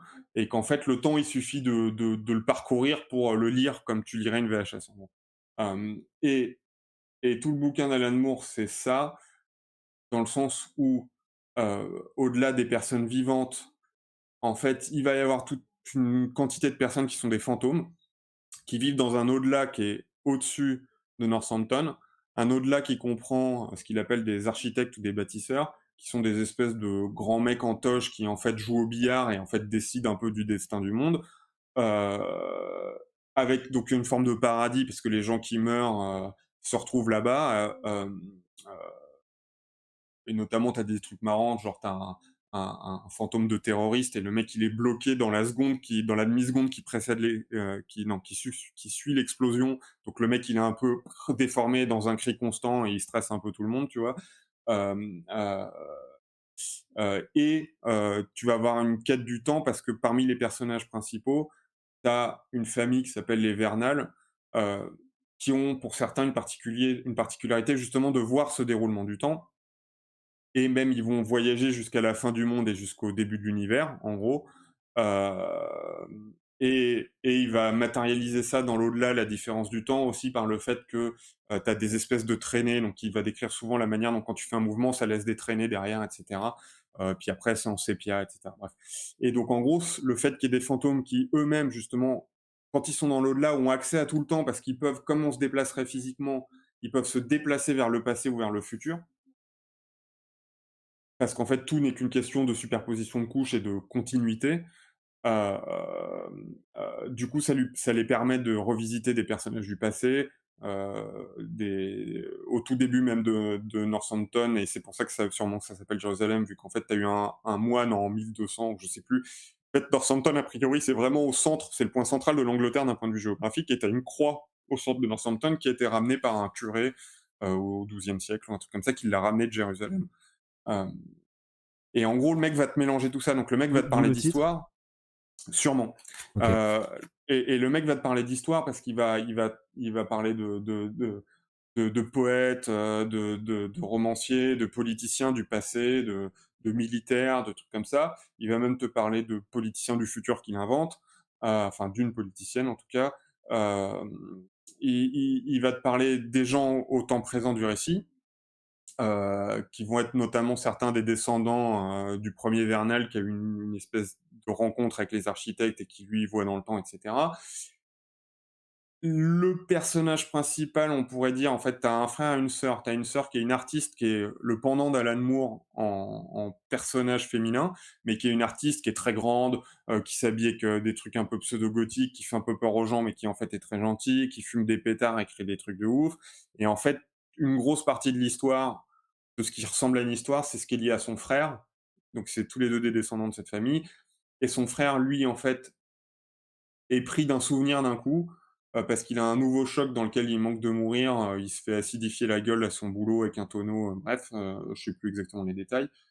Et en fait, il se rappelle que quand il avait genre 4 ans, il s'est étouffé avec, un bonbon, et en fait, lui se souvient juste qu'il a été amené à l'hôpital et qu'il a été mort cliniquement pendant genre 4 heures, mais qu'ils l'ont quand même réussi à ramener, ce qui est pas normal, mais c'est comme ça. Et en fait, il se rend compte que pendant tout le temps où il était mort, il a vécu comme un fantôme avec des fantômes. Et ça, c'est une espèce de grosse partie du bouquin, où tu vas suivre ces déambulations d'enfants fantômes, où il va rencontrer un gang d'autres enfants fantômes qui s'appellent les Enfantomes, qui vont se balader dans l'au-delà et qui vont servir à expliciter tout l'univers créé par Moore. Euh, et à côté de ça, tu vas suivre par exemple un espèce de poète alcoolique procrastineur qui se balade en ville. Tu vas suivre une prostituée qui est dans un quartier pourri de Northampton, enfin des Mais Borough, là, tout, qui va se faire violer un moment d'ailleurs, parce que ah bah, je spoil de toute manière. Enfin, mais tout ce que tu me dis là, ça me fait penser, d'ailleurs, ça me fait penser vraiment à le même problème que Abundant Sense 2. Euh, Mais il a juste fait ça pour se faire plaisir, en fait. Ouais, en fait, ouais, C'est et 1200 pages de kiff pour lui, quoi. de kiff pour lui, d'hommage à sa ville, et je pense que peut-être tu un peu plus si tu vis là-bas.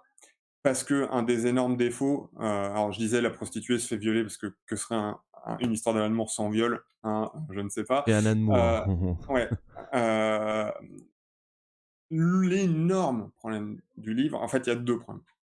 Mais le premier problème, c'est que c'est 90 d'exposition. Donc, Ah ouais, c'est chaud. pour ceux qui connaissent pas la différence entre l'exposition et la narration, l'exposition, c'est les moments où, heu, quand tu pas le choix. Heu, Parce que le but, c'est d'essayer de narrer l'exposition, mais c'est des moments où tu exposes des trucs aux gens, aux lecteurs, aux spectateurs, parce que tu as besoin de faire passer des informations, heu et donc tu vas, Une transmission montrer d'informations qui est normalement, une transmission. primordiale à la compréhension du récit. Voilà, et donc tu transmets des choses que tu juges importantes ou, dans ce cas-là, pas forcément, Mmh. mais tu les transmets de manière informative et décorrélée souvent de l'histoire, et le but, c'est justement de le faire de la manière le plus digeste, parce qu'un cerveau humain, quand il lit une histoire, bah, si en fait, s'il se prend pendant trop longtemps des informations sans vivre une espèce de quête d'un personnage, au final, il décroche. Là où la narration, bah, c'est justement, tu te retrouves avec les problématiques d'un personnage, qui a un objectif, qui doit le résoudre, et tu te dis comment il va faire pour y arriver, et il se confronte à des choses qui vont l'empêcher, et c'est de là créer une forme d'attente, de suspense et de partage, et en général, la narration, ça va être tout ce qui va faire avancer l'histoire, où tu vas progresser, soit progresser ou reculer face à l'objectif du héros, mais où en tout cas euh, tu vas avancer dans l'intrigue. Là où l'exposition, c'est purement tu te prends des infos. Et en général, le but quand on écrit, c'est de minimiser l'exposition et d'arriver à faire passer les infos au sein de la narration. Ouais. Voilà. Et en gros, Moore, ça, il en a rien à branler. Donc, tous les personnages, parce que tu suis vraiment une dizaine de personnages, même sûrement plus, dans le passé, dans le présent, dans le futur, vont passer à peu près tout leur temps à marcher dans Northampton, Oh là là là là. en décrivant les rues. Oh là là là là là là. Et donc, le mec va te décrire les trucs, et puis il va te partir sur la rue, il va te partir sur l'histoire de la rue, comment elle était au 18e, comment elle était au 19e, comment elle était en 1200, comment elle sera dans le futur, quel politicien. Et en plus, le truc, c'est que moi, je partage des points de vue avec lui. Il déteste l'urbanisme moderne, il chie sur la manière dont est devenu Northampton arrivé dans les années 50, Oui, mais ça quand il a suffit fallu pas, construire en des trucs, fait. mais ça suffit pas. Et, Et d'ailleurs, et, c'est et pas grave, il y a même des histoires ou des romans qui nous exposent un avis contraire au nôtre, mais tant que c'est bien fait, tant que c'est bien écrit, j'adhère, tu vois? Mais là, en fait, on s'en fout. Enfin, 1200 pages que voilà, de oh là là. à Ah, mon pauvre, quoi. 90%. Horrible. Et même quand il est dans l'univers comme l'au-delà qui est intéressant, le mec Pourquoi va t'es te allé au le bout? dé Pourquoi t'as pas arrêté? parce que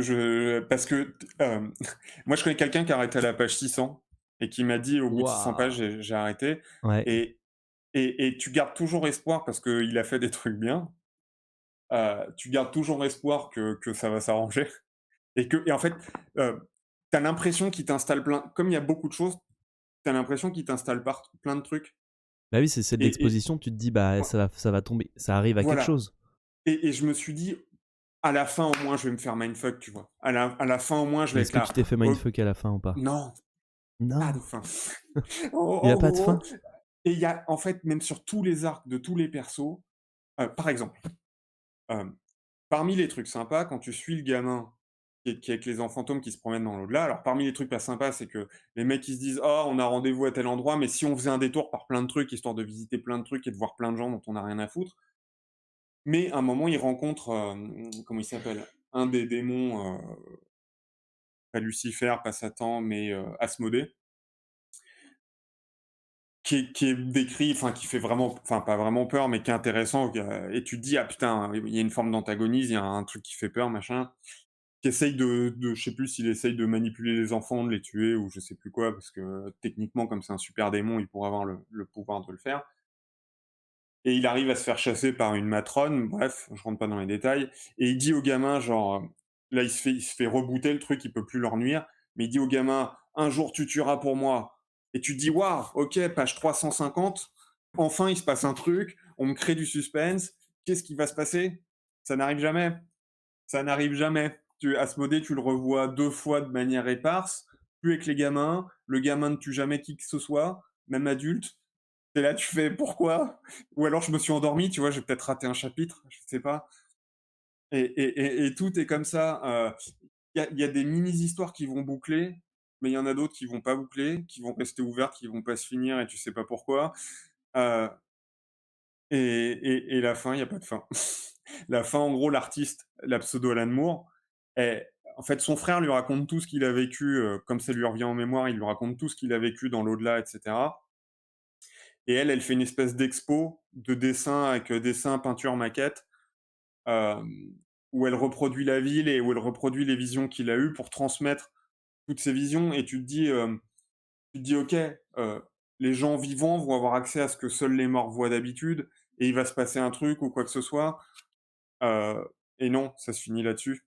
Et lui, quand il est dans l'au-delà, pareil, il voit une vision du Northampton où tu as un espèce de trou noir béant qui aspire tout et qui est lié à un endroit où en vrai tu as un incinérateur ou je sais plus dans la ville et tu te dis: «Il va se passer un truc avec ça, ça va me dire quelque chose» et en fait non. Et voilà et en fait si tu peux essayer de chercher des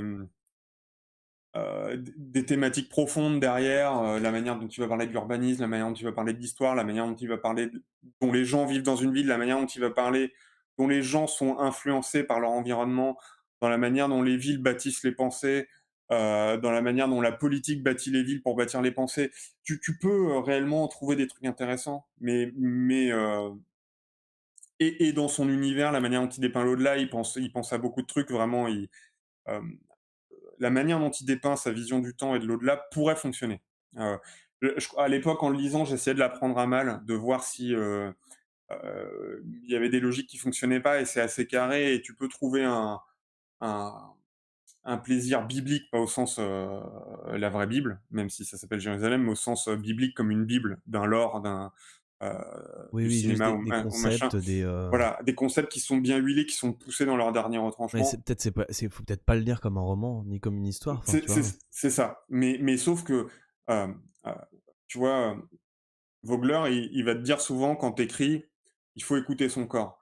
Heu, Quand tu regardes une histoire qui te plaît, un film qui te plaît, tu vas être stressé quand le truc va être oppressant et que tu as peur pour le personnage. Tu vas être ému quand il se passe un truc émouvant, tu vas avoir le bide noué quand il se passe un truc tracassant, heu heu et il dit: «En écrivant, si vous sentez des choses comme ça, c'est que ça a des chances de fonctionner et quand vous regardez une histoire, si elle arrive à faire ça chez vous, c'est qu'elle fonctionne». Et donc je pense qu'il y a peut-être des gens qui déjà lisent plus vite que moi, parce que moi en plus je suis un mec qui lit lentement, donc j'ai dû mettre 6 mois à lire, ces 6 1 200 pages mois qu'en font sur ce 2000. bouquin, oh Ouais, là ben parce là. qu'en fait, moi, je lis le soir avant de me coucher et tu vois, je lis pas la journée, machin. Et il y a Tu des pas un gens, je peu pense, maso? Il y a pas bah, un fond? j'ai lu la Bible en 3 ans, en 3 ou Oh 4 là ans, aux chiottes, mais oh là là. heu, La Bible, mais la 3 Bible ans aux chiottes, quoi. mais la Bible, je voulais savoir de quoi je parle, tu vois? C'est un truc qui m'intéresse. La religion, c'est très chiant à lire, c'est très pénible, mais voilà. Et là, par contre, je me disais, à chaque fois, je me disais: «J'arrête ou j'arrête pas» et je me disais: «Mais peut-être que ça vaudra le coup». Voilà. Et en fait, je pense qu'il y a des gens qui peuvent avoir un plaisir purement intellectuel sur tout ce qui est background. Mais ouais, autant lire un lore, autant lire une bible de trucs parce qu'en fait, c'est que ça et c'est plein de promesses qui sont pas tenues. Et sincèrement, les gens, quand je parlais de Vogler et du fait de ressentir, hem, là, vraiment, tu ressens rien, tu te fais juste chier et je pense pas que des gens puissent avoir du plaisir.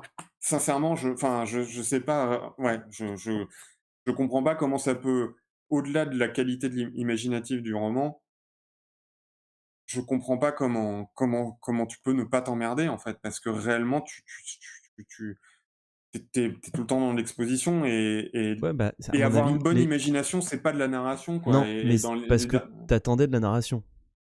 Non, mais Si c'est quel pas moi je c'est pas si on dit: «J'attendais de la narration», c'est comme si, comment dire? C'est comme si j'abordais le truc directement avec un œil critique et que genre j'étais fermé à quelque chose qui soit un peu libre. Moi, j'attendais juste à prendre du plaisir et à être amené quelque part, qui m'intéresse. Heu et en fait, juste c'est alors du coup, tu peux encaisser, hein, à certains moments un peu d'exposition, un peu de machin, mais juste c'est que ça. non, Et mais en du fait du pour l coup, je me dis, en fait, la narration.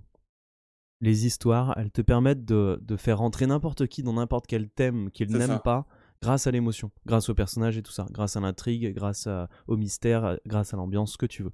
Et effectivement, quand on t'envoie comme un pavé euh, un thème qui t'intéresse pas forcément, bah là c'est du brut. En fait, du coup, t'as rien qui te fait glisser dedans. Et effectivement, si t'aimes pas, bah t'es foutu. Non, et justement, c'est pour ça quand on parlait, des méthodes narratives, justement, c'est pas parce qu'il dit des trucs intéressants et que son univers est cool, que le bouquin est cool et limite, c'est un énorme gâchis parce qu'avec ce qu'il y a dedans comme lore, il aurait pu faire un truc de ouf. Il Mm. aurait pu faire vraiment un truc de malade mental, un truc qui t'entraîne du début jusqu'à la fin et il aurait pu faire passer exactement tout ce qu'il voulait passer dans un truc prenant, haletant, heu, intéressant, plaisant et c'est ça l'intérêt des méthodes narratives, c'est ça l'intérêt de la narration, c'est des histoires que tu te racontes au coin du feu pour faire vivre quelque chose à quelqu'un et le transcender. Alors qu'en fait, si tu lui balances du lore pur, et des descriptions non-stop sur des coins de rue, machin, mais en fait, tu le tues le mec, enfin, tu vois? C'est Ou alors le et gars tu est déjà les mecs qui aiment, ils sont déjà dedans en fait. Ils ont déjà adhéré à la cause bien avant en fait. oui, mais c'est pour moi, c'est ça le problème, c'est qu'en fait, justement, je pense que les gens adhèrent à enfin, c'est les biais, on connaît ça, hein, c'est les biais de confirmation. En gros, je pense que t'adores Alan Moore, t'adores tout ce qu'il a écrit, tu réussi à te taper tous les tomes de la Ligue des Gentlemen Extraordinaires et à trouver toujours ça bien au cinquième tome. Heu, ouais, je pense que t'attaques ça, tu sais déjà que ça va te plaire et ça te plaira. Au fond de toi, tu sais que t'en as chié et que tu t'es fait chier comme un rat crevé, mais officiellement, tu vas dire que c'était bien. Heu et tu pourrais te dire: «Au moins le style est génial», mais Oui, alors justement le style, moi, j'ai entendu parler que c'était ultra lourd et qu'Alan Moore conseillait de le lire à voix haute. Bon, ah, c'était je dur à lire. Ouais. alors, globalement, Mais voilà, tu te rends compte, on en est là, quoi. Alors, je ouais, sais que c'est chiant ce que j'ai écrit, donc lisez-le en vous mettant à l'envers et gl machin, alors, il y a en 2 faisant le trucs que je vais dire. poirier.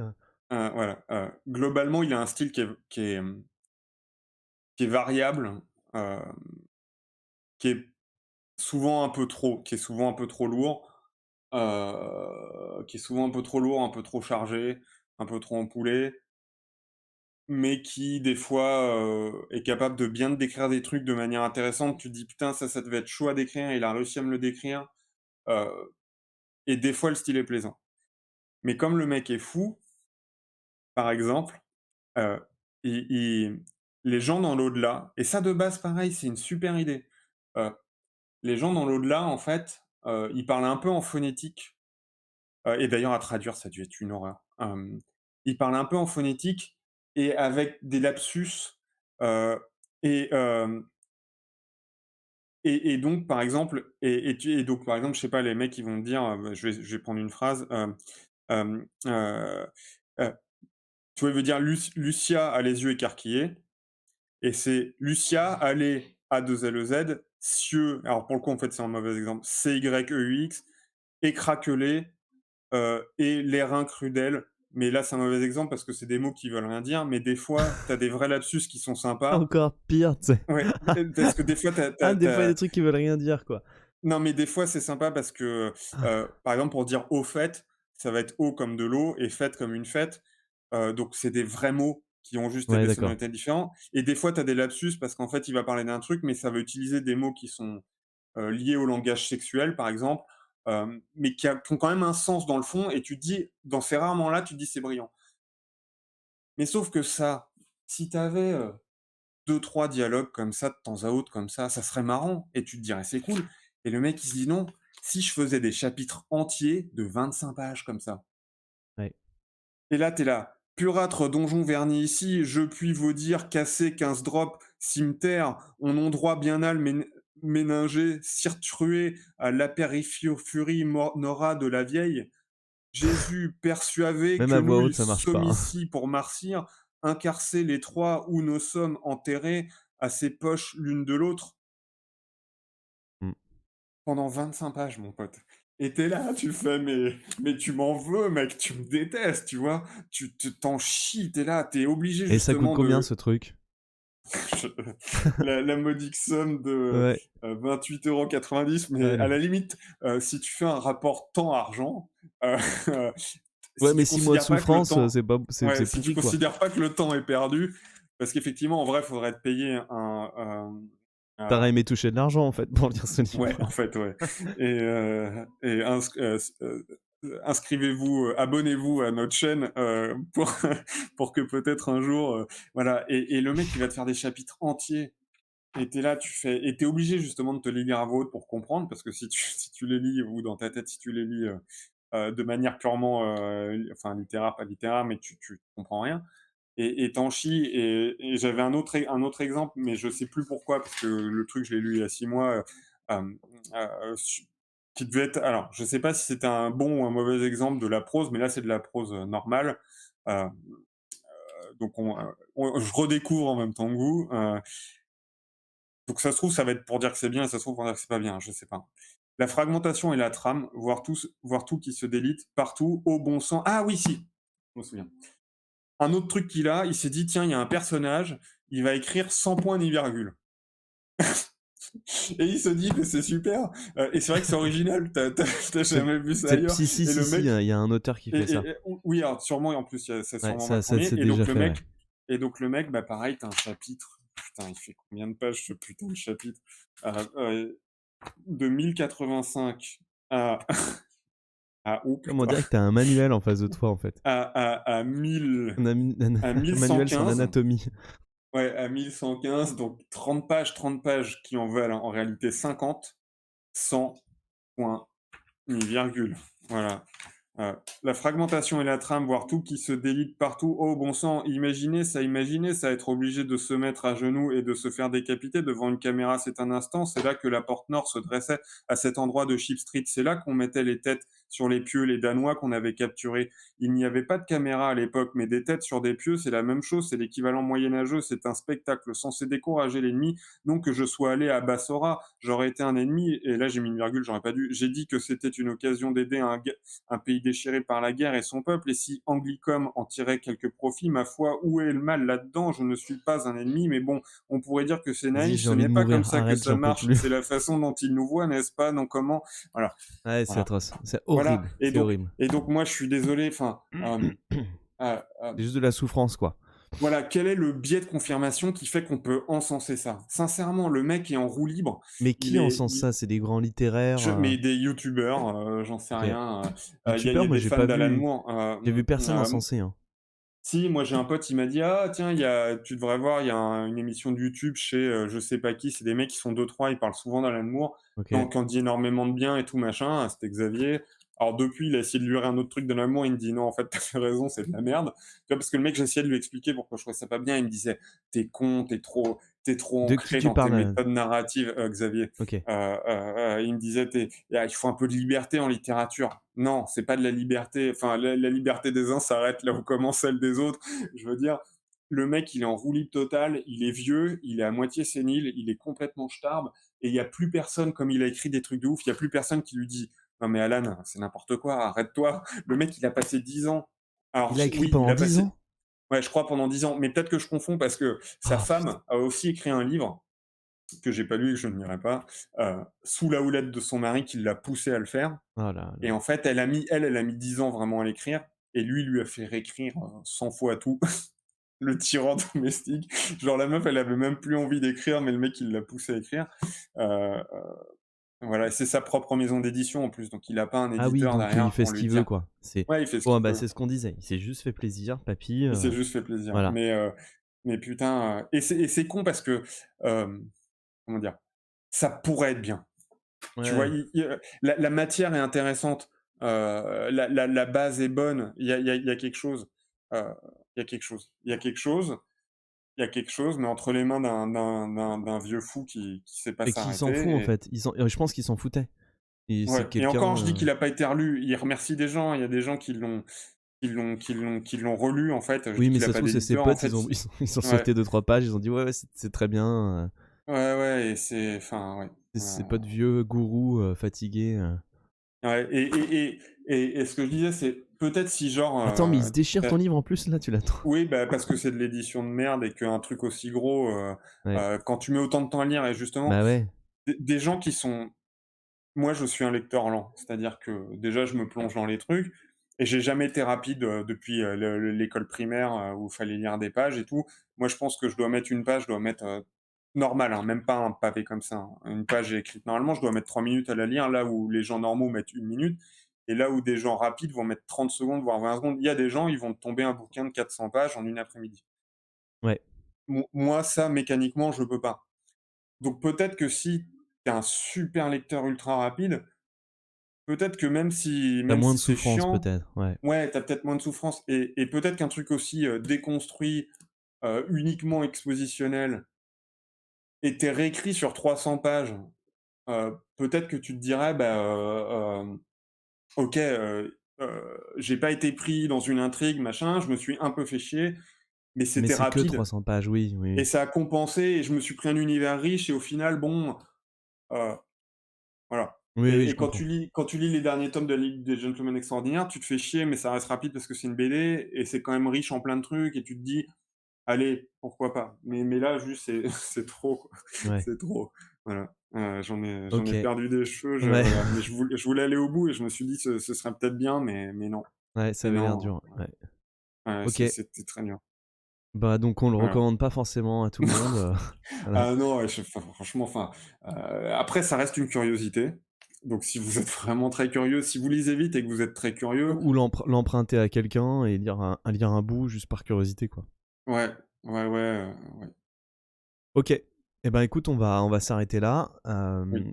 Juste pour la semaine prochaine, alors, semaine prochaine, on attaque Death Stranding, donc ça aussi, ça va être un gros truc et en Ouais, film, puis d'ailleurs, il y a des similarités, hein, au final, un mec qui est en roue libre, ouais, qui en a rien à foutre d'essayer de raconter ses trucs et qui fait que de l'exposition. Putain, en fait, c'est mais c'est la exactement même la même chose, on chose aurait en dû les jeu mettre vidéo. ensemble, quoi. C'est ouais, en fait, c'est le même personnage, en fait et c'est des mecs qui ont une imagination forte, qui ont des vrais talents créatifs, imaginatifs, juste qu'ils savent pas les raconter, ils savent pas les mettre en forme Oui, une et au originalité, moins particulière, ouais. ouais, Mmh. particulière, une Mais qui sensibilité n ouais. particulière, des trucs à dire, heu et au moins Kojima, il a un talent que mourra pas, c'est qu'il a des fulgurances de gameplay. Enfin, ce qui pour moi est pas le cas dans Death Stranding, mais on en rediscutera. Ouais, Mais voilà, OK. enfin et en plus Moore, c'est con parce que Moore d'habitude, enfin, il peut savoir raconter, mais il peut savoir raconter quand il est sous la contrainte.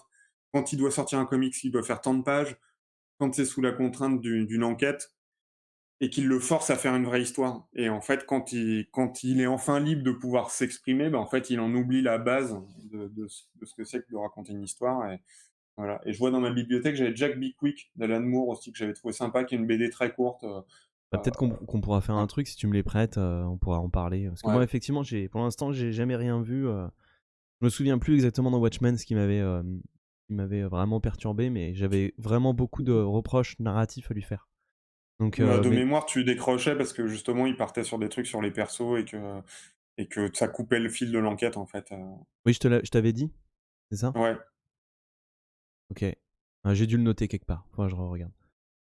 Ça roule. Eh ben, écoute, voilà, Death Stranding et en film, peut-être qu'on fera Top Gun, parce que ça dépend du temps. On va réfléchir. Ah, Death Stranding, ça peut être très long. Enfin, Ça peut moi, être j'ai très long. beaucoup de trucs à dire dessus. On D'accord. verra. Bah, Je dis pas ça parce que j'ai toujours pas vu Top Gun et que je sais pas si j'aurai non, le mais on temps, va peut-être mettre un seul mais film, du coup, pas deux, parce ouais. que Top Gun, on voulait faire le remake et l'original. Ça marche. Enfin, non, le un et le 2 parce qu'ils se suivent.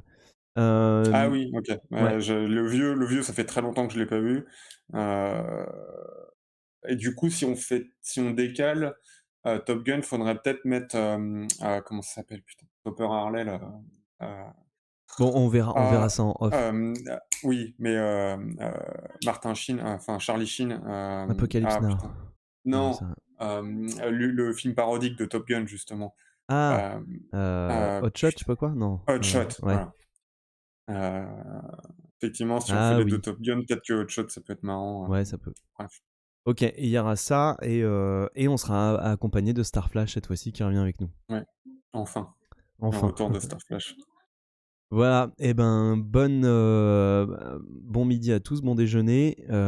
N'hésitez pas à follow si ça vous a plu, n'hésitez pas à à vous abonner, nous suivre aussi sur YouTube. Les liens sont en description de la chaîne.